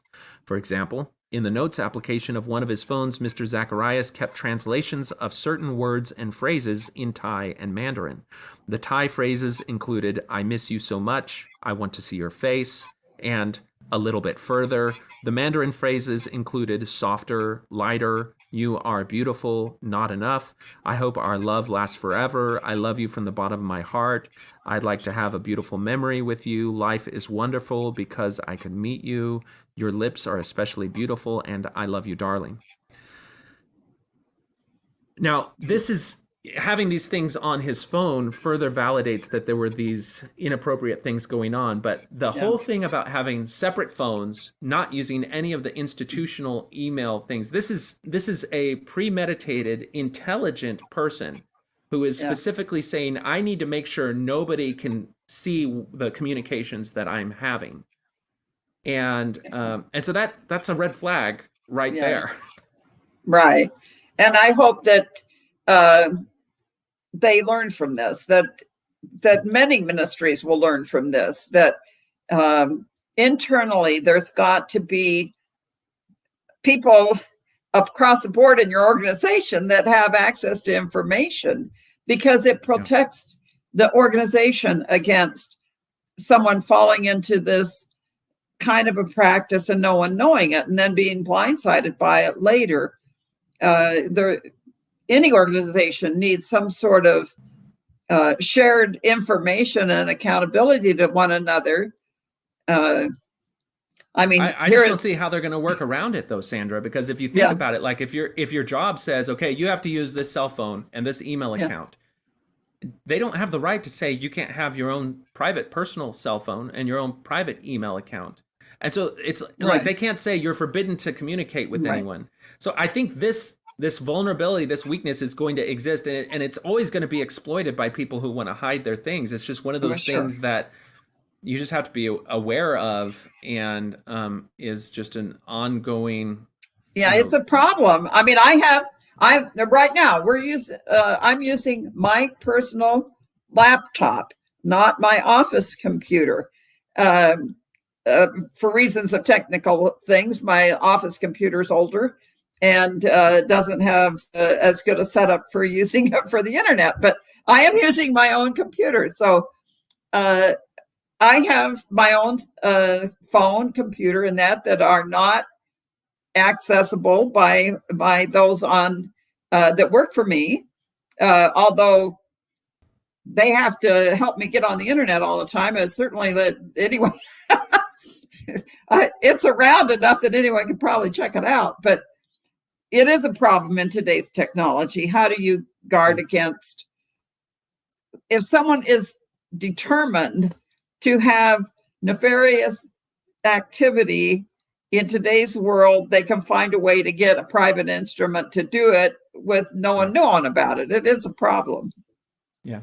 It reminds me, because you can kind of bang your head. How could an institution respond to this, this vulnerability?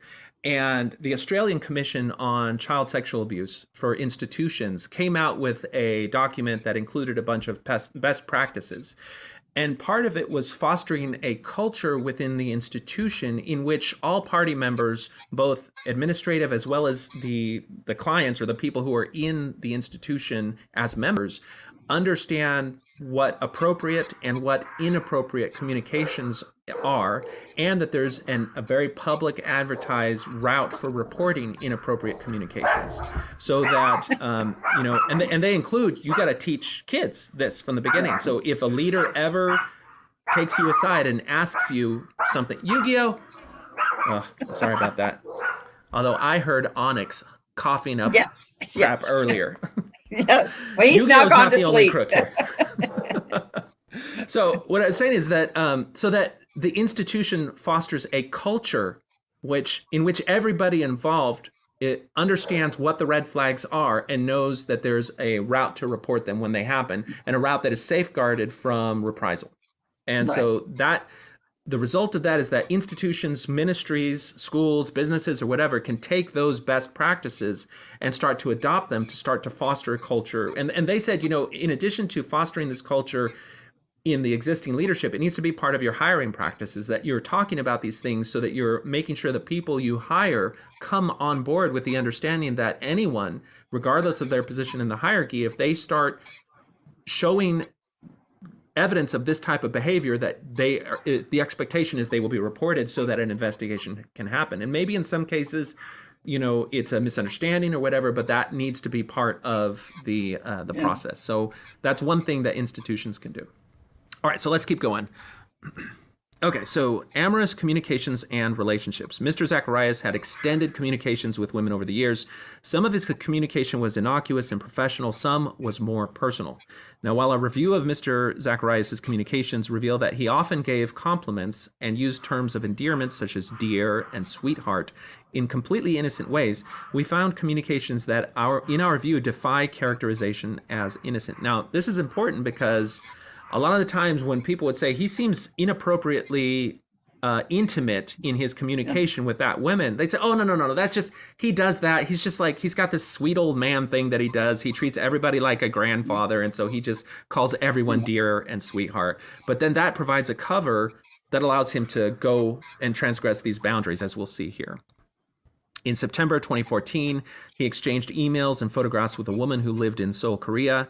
He bought her a necklace and wished that he could put her around her neck personally, saying that the necklace comes from my heart to be around your heart. He asked her to take a photograph of herself with the necklace. He also wrote, may I say to you, you are beautiful, just so beautiful. I cannot help but miss you even more after seeing your picture. It brings a tear of longing in my eyes, longing to see you again. Meeting her on the flight, he said, has changed my life. And he later sent a picture of himself. Now, this is in the context of him having written chapters in books devoted to marital fidelity, to him giving talks where he's communicating the importance of marital fidelity, and in the wake of Lori Thompson's allegations, saying that he's never been inappropriate or had anything that would betray his wife. And he's been married, throughout this entire thing. And here we're seeing things that I think the report accurately said cannot be described as innocent. Anyone seeing this type of communication between a man and someone who was not his wife would characterize it as a form of emotional adultery or an emotional affair. Yeah. All right. So also in 2014, Mr. Zacharais met and exchanged emails with a massage therapist who lived in Bangkok. They used pet names such as Sweetheart, Baby, Babe, Darling, Angel, My Precious Little Girl, and Honey. They exchanged selfies. The latest photograph is from 2019, after the Thompson affair. They discussed how much they loved and missed each other. During a 2014 coup d'etat in Thailand, Mr. Zacharais expressed his worry that travel to Bangkok could be stopped. He told her, I know more than ever that you have become the love of my life. I'm waiting to hold you close to my heart again. Please be safe, my angel. I love you, and good night from here. He told her to keep him as the only one in your heart. I love you, my dearest. And even apart from the adultery aspect of it, there's a certain arrogance there for him to tell this woman to keep him as the only one in her heart. Yeah. It reminds me of the whole Helen Mar Kimball thing. Yeah. Where, she's a 14-year-old. People will defend it by saying, it was just a ceiling for eternity. It wasn't a consummated marriage. But at the same time, she related how it affected her. Yes. She saw it as a commitment to him as a spouse, not as just something on paper for the hereafter. Right. And she was essentially cloistered from all of the normal social activities that a young woman of her age would be able to be involved in. Yeah. Okay, let's continue. Their communications imply that their relationship had a physical component. They discussed not being able to wait until they can be together and that he is longing to hold her close again. He further wrote, your face, your smile, your laugh, your touch, the way you love, your hard work, your heart, you care for me, your skill, and on and on and on. He called her beautiful in heart and body. She responded later, I love you and kiss you everywhere. Now, there's a mention because we're seeing a lot of his original words in this report. We decided to include his words because a common theme from our interviews of the RZIM staff was that Mr. Zacharais was naive and oblivious to how his behavior and words might be perceived. Several staff knew about his personal masseuse, his involvement with the Javon Wellness, his apartment in Bangkok, and frequent solo travel there, and other curious behavior, but they attributed all of this to Mr. Zacharias' supposed naive innocence. And that facade of naive innocence where people excuse behavior that would otherwise be alarming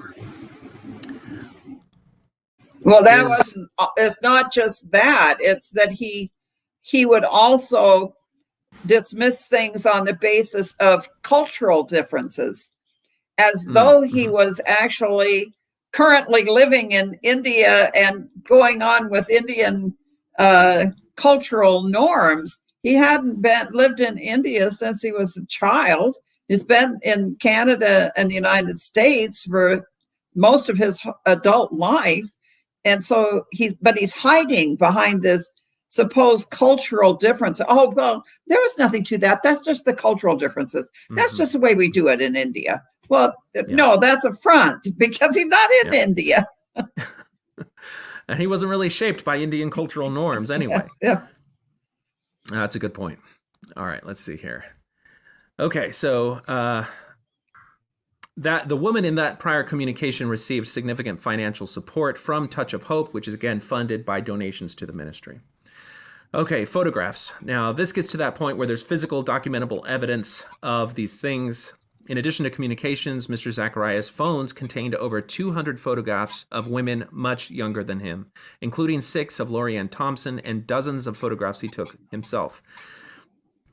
Some of the women only had 1 or 2 pictures. However, some women appeared in numerous photographs over time. Among the more significant collections of photographs are 17 images of the young Thai woman who appears to be in her mid-20s, described in the previous section, taken between February 2nd, 2014 and November 1st, 2019.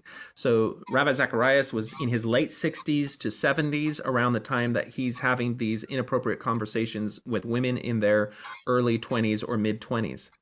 Yeah. 43 images of a young Indian woman who appears to be in her early 20s, taken between November 2017 and November 2018.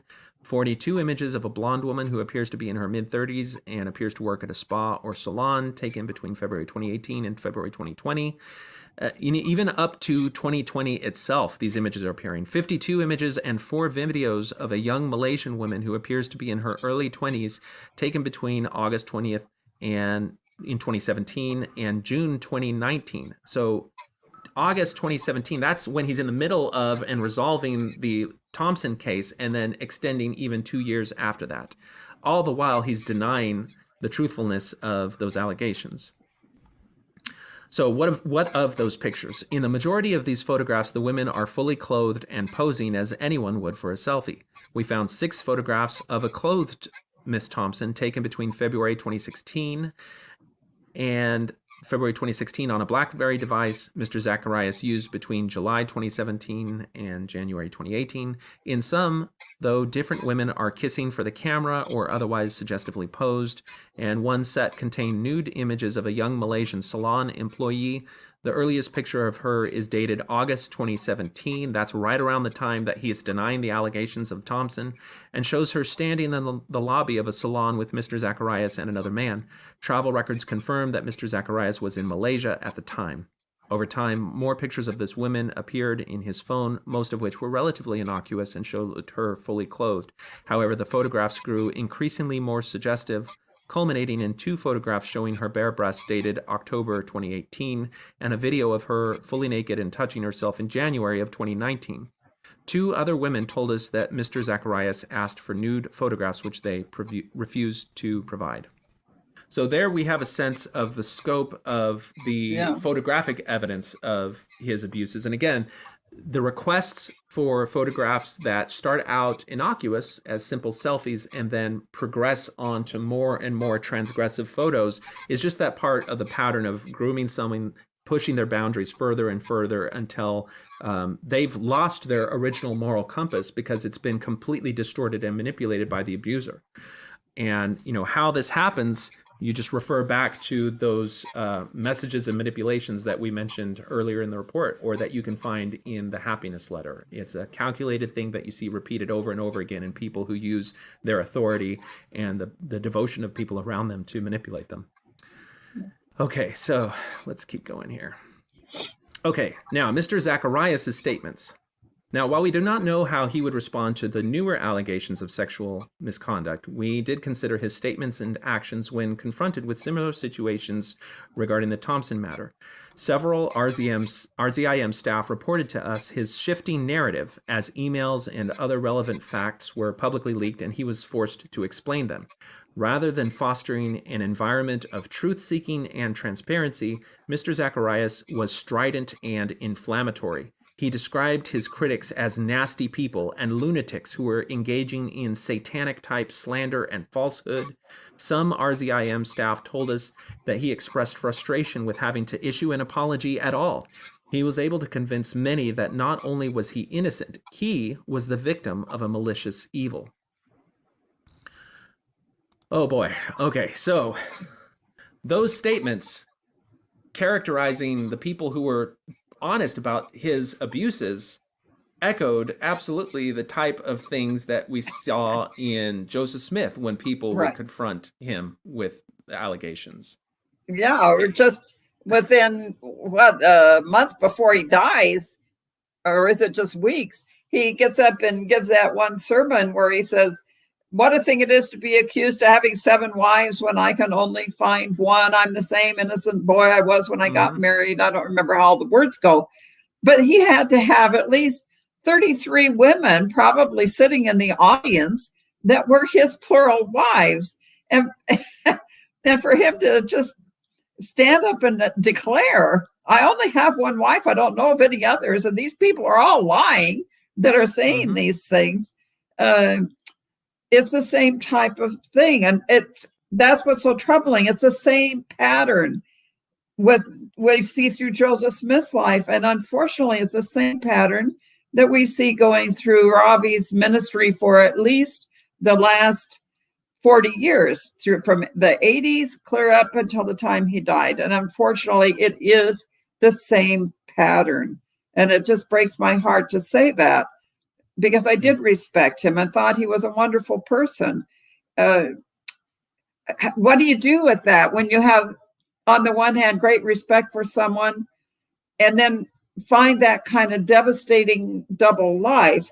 And I sympathize with the early Mormons that how do you deal with that when you see that going on? And do you have the strength of character to stand up and be counted, to walk away, to publicly expose?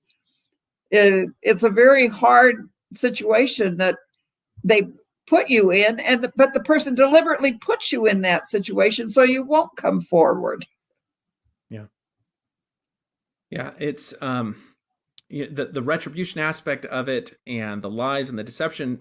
When you see that pattern happen again and again and again in these charlatans and predators who use religion to prey upon people, in some instance, it almost normalizes Joseph Smith in that category.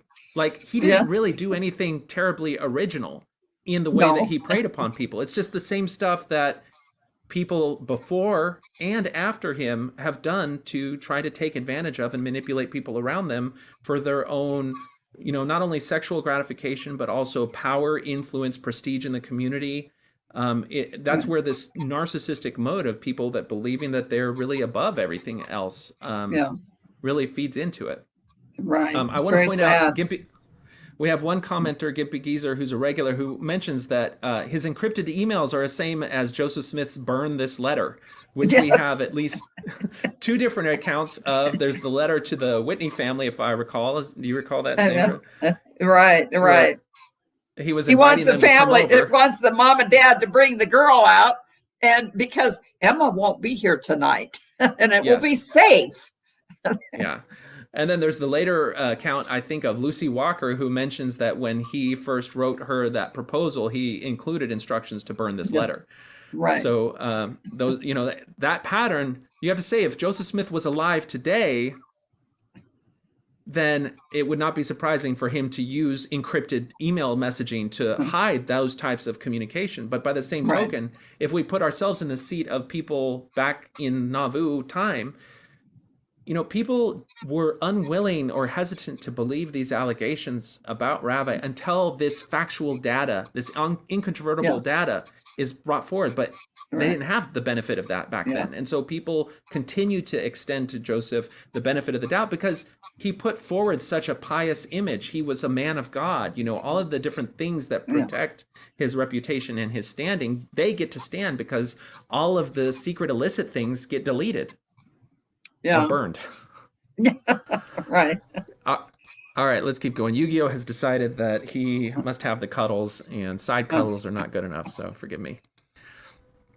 Okay, so some staff members reported us that when they expressed doubts about his story, they were ignored, marginalized, and accused of disloyalty. Ding, ding, ding. Yes. We have that with Joseph Smith. He admitted that he should not have engaged in ongoing communication with a woman who was not his wife, but Lori Ann Thompson was neither the first nor the last instance of him doing so. While he told his staff that the real mistake in the Thompson matter was not alerting to someone that he was receiving photographs of another woman, we have no indication that he ever went to RZIM management or its board with the more than 200 occasions he had received photographs of women during and after the Thompson matter.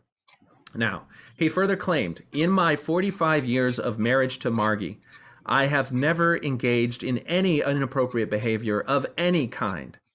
Much of the inappropriate massage therapy behavior discussed above occurred prior to the Thompson matter, and Mr. Zacharias' lengthy text and email communications with the massage therapist from Bangkok, whose culinary schooling he arranged for through RZIM, whom he called the love of his life, occurred in 2014.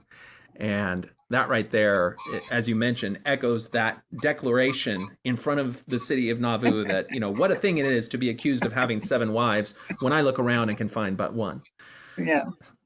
Emma should have, I hope Emma was in that congregation because she could be the one. My defense of that was always that, well, technically concubinage was okay. So he was probably looking at a bunch of concubines. Yeah. Well, she was the only legal wife. So I guess technically you can say it was true. She's the only wife. She's the only wife that could legally divorce him. Yes. As wife number 19 found out later. Okay, yes. So his claim that he had long made it his practice not to be alone with a woman other than Margie and our daughters was similarly false. As reported above, Mr. Zacharias' inappropriate conduct often occurred when he was alone with massage therapists. Because his need for massage treatments was well known and accepted, he was able to hide his misconduct in plain sight. He further stated that after reflecting, he learned that the physical safeguards he had long practiced to protect my integrity should have extended to include digital communication safeguards. As the architect of those physical safeguards, Mr. Zacharias well knew how to elude them. So there he's mentioning, you know, he intentionally put the physical safeguards of always having a male staff member with him when he toured so that he could manipulate that being the facade of never being alone with a woman. So he's just, I mean, what would his digital safeguards been? Is like, okay, I'm going to do all my communications with the RZIM phone. Don't pay any attention to the bulge in my pocket of my other phone. That phone doesn't exist. You know, people that want to get away with these things will get away with them. That's right. All right. So we're getting close to the end here. Conclusion. Our investigation was limited to his sexual misconduct, and even as to that issue, it was not exhaustive. We acknowledge that we've not spoken to all individuals who may have relevant information to provide. We strive to balance the need for completeness with the need for expediency, and we are confident that we uncovered sufficient evidence to conclude that Mr. Zacharias engaged in sexual misconduct. Yeah, it's kind of like when you're dealing with a serial killer. Do we have to know all the details of every single murder? I mean, if you got 10 that you can absolutely prove, do you need to get the rest of them? Well, the other people, families would like to know, but if you're trying to get an immediate report out, you say, well, okay, here's what we found so far. And so the ministry has put this forward. This is what was found so far. And there may be more, which is unfortunate to think about. But here's sufficient, because I think that further research would have shown, I'm assuming, some misuse of ministry funds in the support of these women and these apartments and these things. I think that if they were looking at finances, they would find other problems in relation to these women. But how much do you need to show there is a problem? Yeah. And what I anticipate may be the fear in the mind of you and others who are worried about what might be revealed if, like, for example, the NDA was to be unsealed, would be that it would affirm that people in the board of the organization itself knew and participated in the cover-up, and that it just wasn't documented or there was no other thing there. And I think that's a legitimate cause for concern, just as we would have in anything, where in some cases it's not just that something bad happened, it's the cover-up of it that may even be more egregious, because that cover-up establishes that would a be way sad. for it to continue. Yeah. So the board got a little preview of this before it was published, and I think in order to try to prepare the minds of the public for this document coming out, they released a statement a few months before it went public. And it's, I think, insightful to look at the contrast between this statement that came out and the one that they initially put before the investigation, because it really speaks to how any of us can be blindsided by secret, hidden abuses of people that we revere coming to light. So let's take a look at that statement.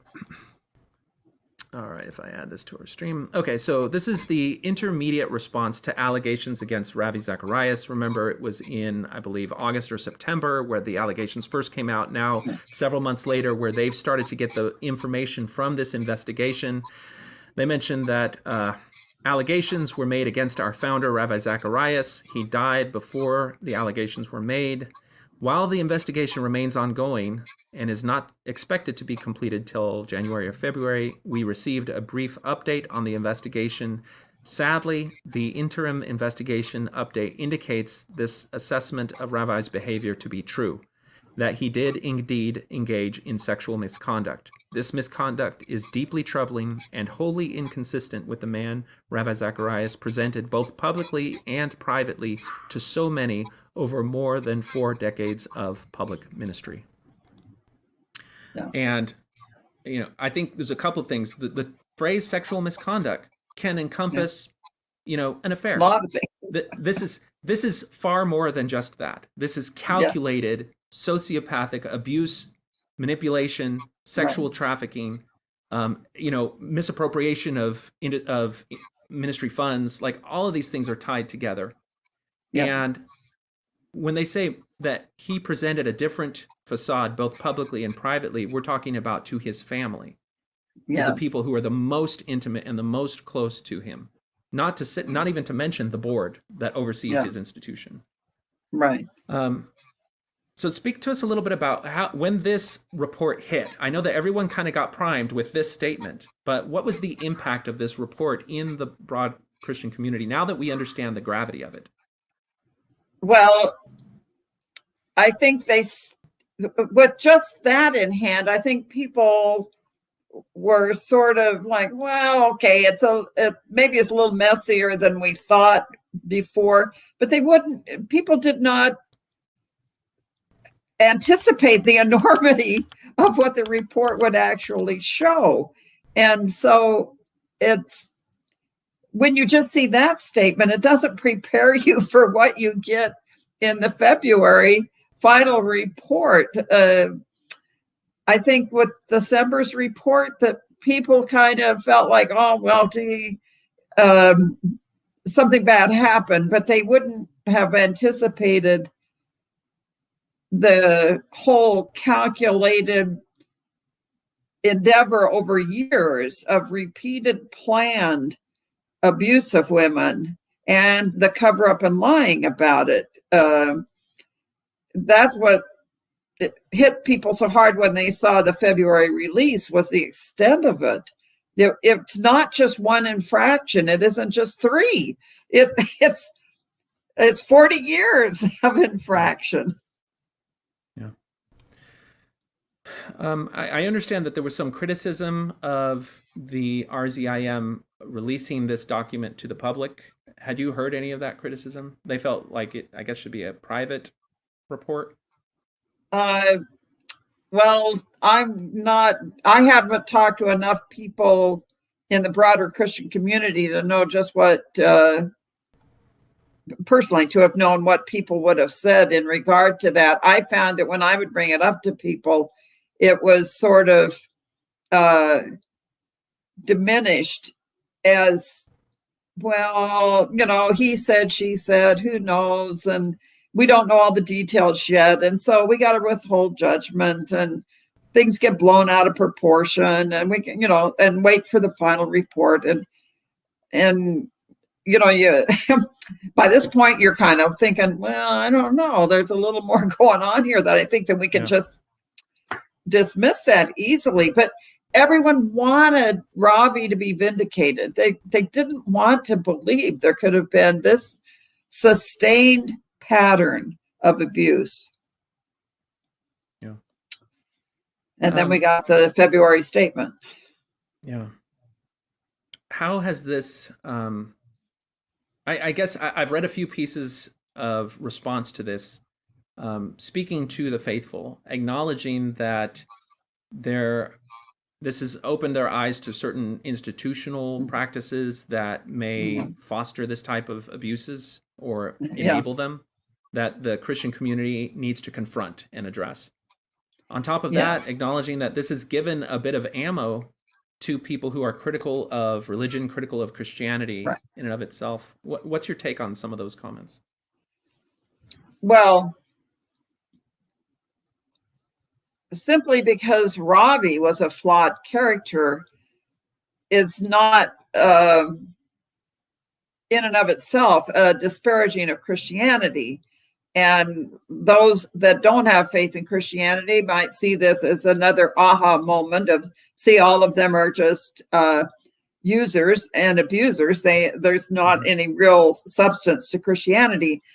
And that would be a misuse of it. There are bad apples in everything.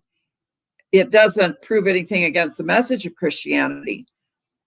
And the difference between this and Joseph Smith is that Ravi wasn't claiming to be God's spokesman that had the authority to give scripture and declare you unfit for heaven or whatever. Joseph Smith was held in a much higher position of authority by the Mormon community, where he was God's mouthpiece. Ravi was a defender of the faith, but in the sense of comparison would be much more like a stake president saying something out of line that wouldn't represent anything regarding Mormonism's truth claims one way or another. But when the prophet is doing the abusing, it's pretty significant for the movement.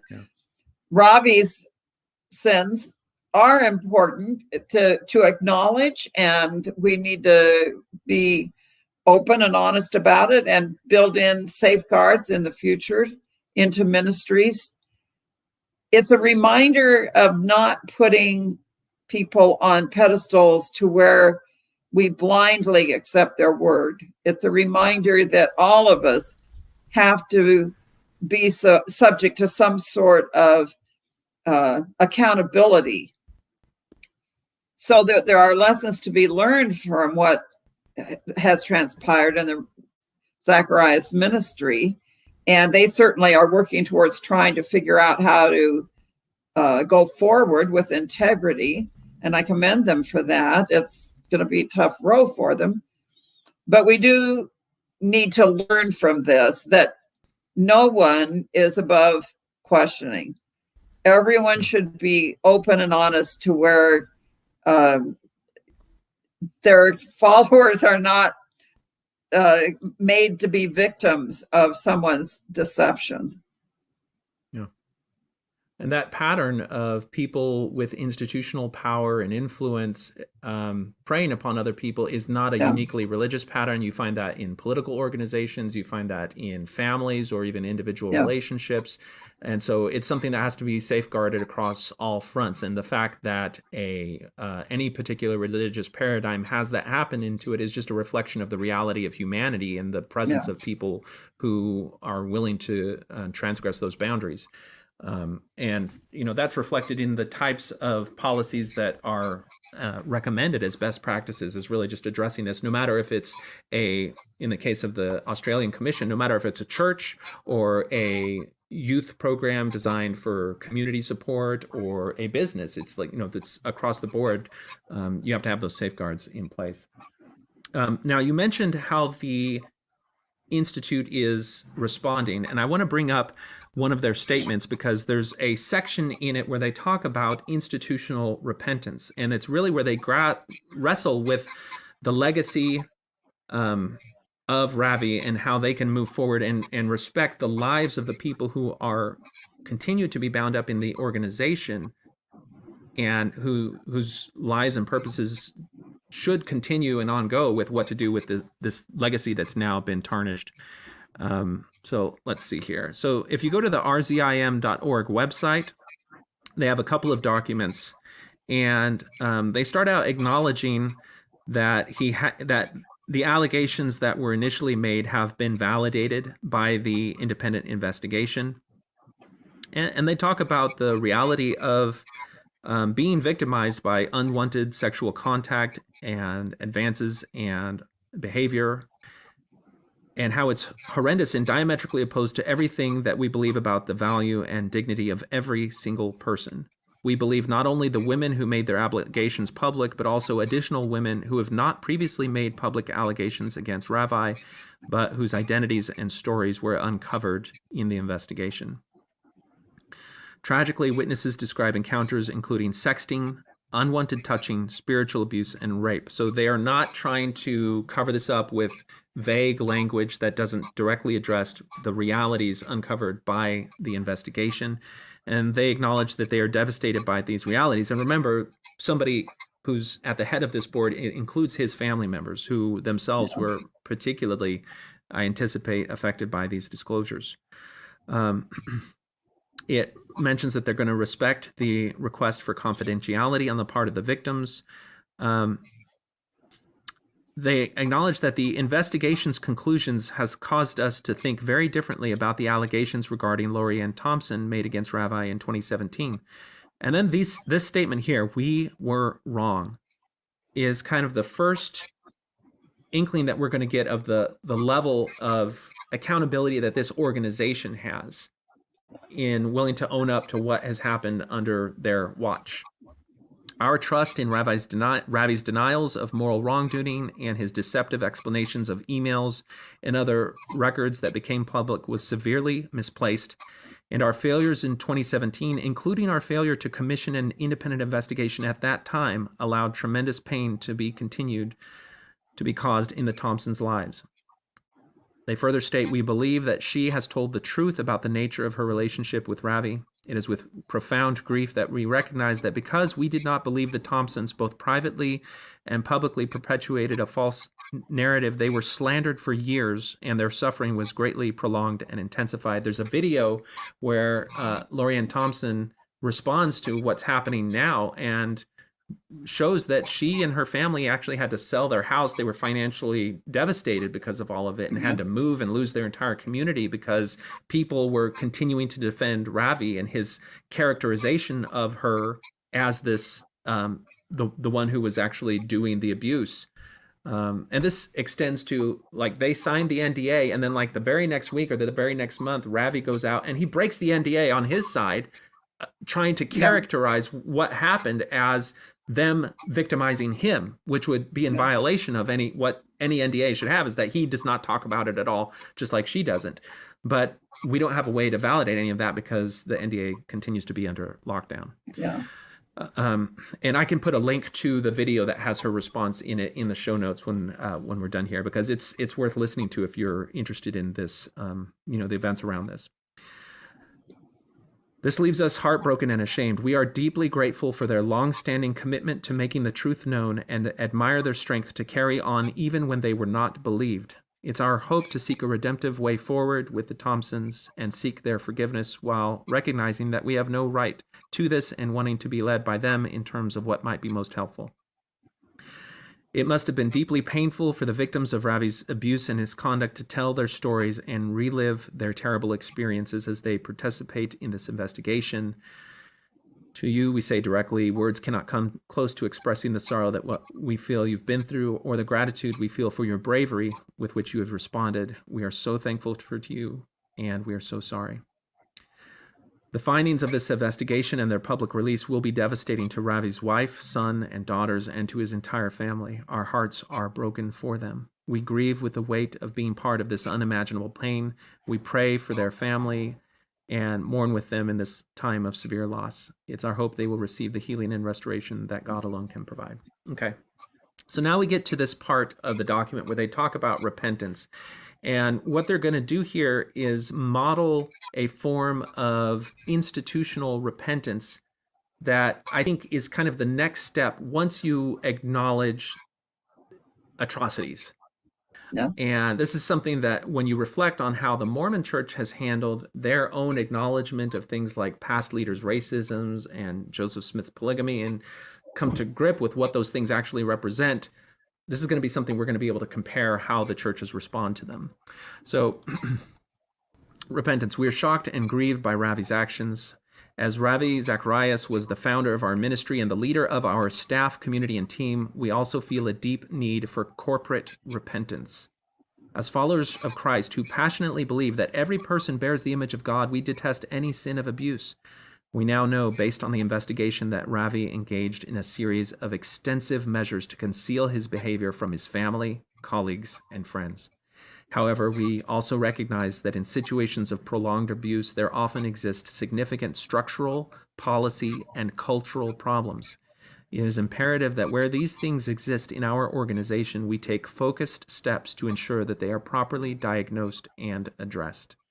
This statement right here is particularly profound to me in the context of the fight that has been going on over the last few years over the subject of sexual abuse, clergy sexual abuse in the context of Mormonism, around worthiness interviews, around the normalization of children being taken behind closed doors and interrogated on their personal sexual activities, and how that establishes a paradigm that can be furthered for abuse.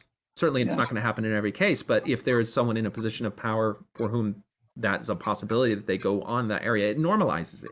It makes it normal for people to see children to go into that.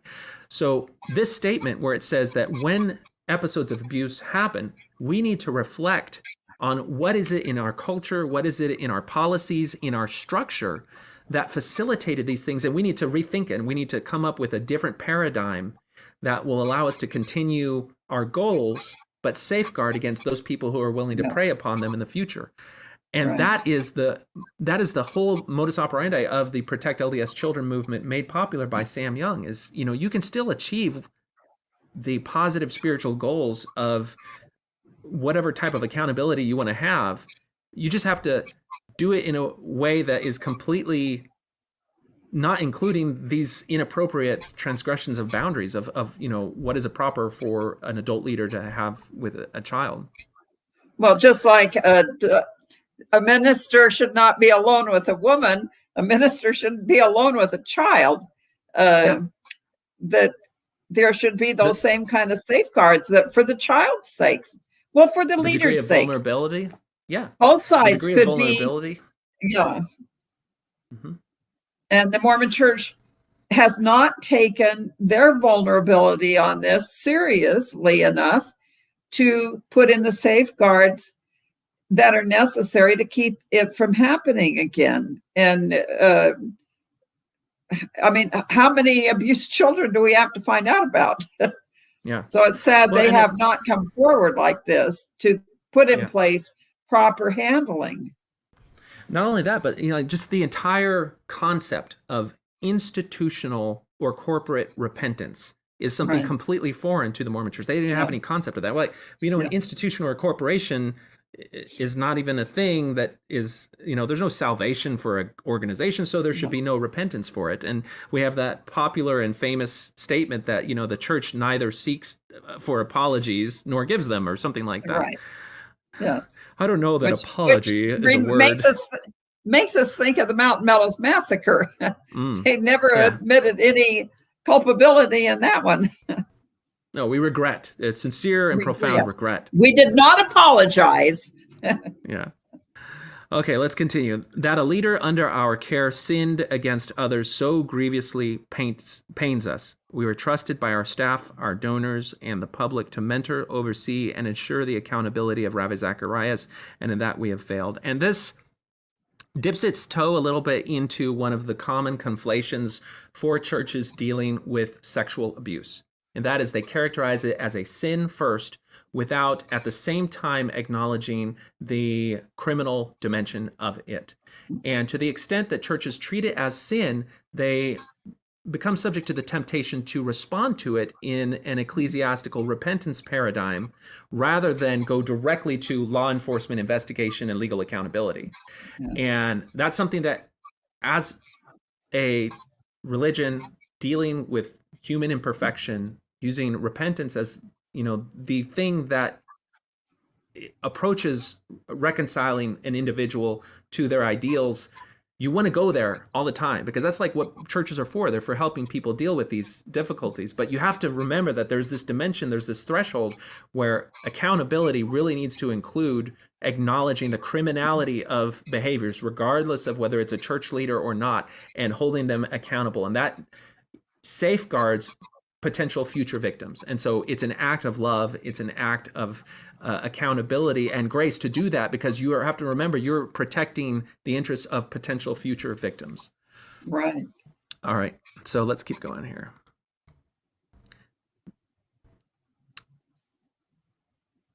We were trusted by our staff, our donors, and the public to mentor, oversee, and ensure the accountability of Ravi Zacharias, and in this we have failed. The findings of the investigation have caused us to take an extensive and humbling look at the ways we've fallen short, made mistakes, and failed to love well. This is an ongoing process that will take significant time, but we are committed to it. This is interesting.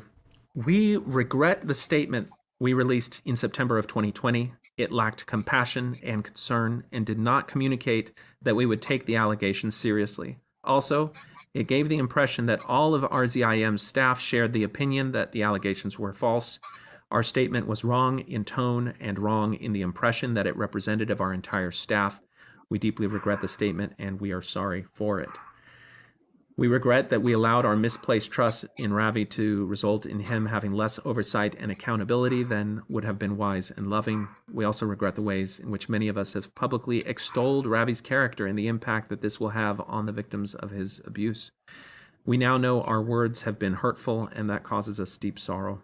Moreover, in the wake of the accusations brought by the Thompsons in 2017, we communicated our confidence in Ravi's denial of these accusations, and others trusted Ravi because they trusted us. Through our failure, we made it more difficult for victims to come forward. This grieves us intensely and makes us so thankful that the truth has ultimately been revealed. And there they are alluding to the reality that when accountability fails, as it has in this instance back in 2017, when your policy, your culture, the whole structure protects and facilitates these abuses, and when some of it comes to light and it doesn't get thoroughly investigated, what you're doing is you're placing other people at risk, which is why we saw that ongoing inappropriate communications and manipulations of women were going on since 2017. And every one of those was is kind of at the feet of the fact that they failed in their accountability back then. All right, so now they talk about their restitution plan, and this is interesting because now we've had a very straightforward, unvarnished acknowledgement of the depth of the abuses, acknowledging the reality and the pain and the hardship that victims have been placed in, acknowledging their own institutional culpability in failing to live up to a reasonable standard of accountability. Now they're going to tell you what they're going to do about it. And this is interesting. So let's take a look. Restitution plan and organizational reform. Our ministry has two priorities right now. We want to help the victims of Ravi's abuse, and we want to thoroughly understand what has taken place in our organization so that we can do everything we can to make sure nothing like this happens again. To that end, we are beginning by making the following commitments. We've engaged a victim advocate to act in two roles: as a consultant to our board and senior leadership in understanding trauma and abuse, and also to serve as a confidential liaison with survivors to help guide the process of care, justice, and restitution. So they're acknowledging that this report didn't identify every victim, and they're giving a point of contact where if you have a story, that you can bring that to them and your confidentiality will be protected, and they as an institution are going to work through a process of restitution, not guided by their own priorities, but by an independent third party with experience in best practices in how to respond to these things. Any comments on them taking that particular step? Well, I think it's very commendable how open they've been and how thoughtful, and that they are taking very good, responsible steps to correct the loopholes that allowed the problem to escalate in the first place, and providing counseling and different avenues of helping people go forward in their lives afterwards. So I was extremely impressed with their forthrightness and their commitment to doing what they can to rectify the situation.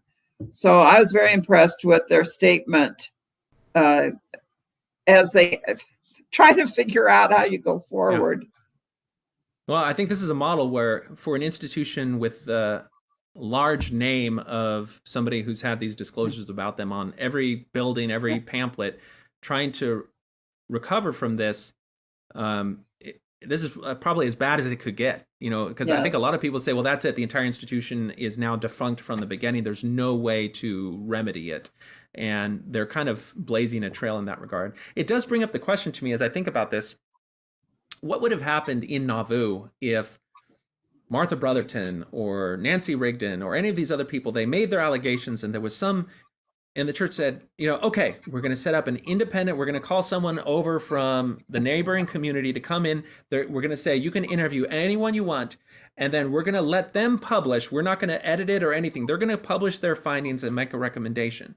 Now, remember, at that time, these people were saying Joseph Smith is teaching the secret doctrine of polygamy, and he's targeting women for doing it. And Joseph was saying, we're not doing anything like that. It wasn't just, we're not engaging in spiritual wifery. Hey, we have a secret definition of spiritual wifery or of polygamy that's different. They're saying, we're not engaging in anything at all like that. If you want to know our policy on marriage, it's in the Doctrine and Covenants. That's public, one man, one wife, unless one dies, and then they can marry again. They were drawing very clear lines of that. If they had done this, if they had said, okay, we're going to have an independent investigation come in, talk to all the witnesses, and then publish a report, it would have been more damning than the Nauvoo Expositor. Absolutely. And it probably would have taken Joseph Smith out of being prophet. In fact, a lot of people don't realize there is a section in the D&C that makes allowances for how to take a prophet out of position. But really? Yeah, I can't remember the number, but it tells you how they have to. This is balancing the authority of the 12 with the first presidency. Yeah, except no one ever used it. But yes, they did put in a way of handling things that never got applied. But okay, if we said that they were going to jettison Joseph Smith out of it, he's a fallen prophet, then they would have been like the different splinter groups that tried to reorganize. But it never would have been, we would have never had the Mormon church today. It would have been like the little Church of Christ Temple lot or something, where you're this struggling little sidelined organization trying to hang on to the Book of Mormon and the Doctrine and Covenants, and you never can get any traction. It would have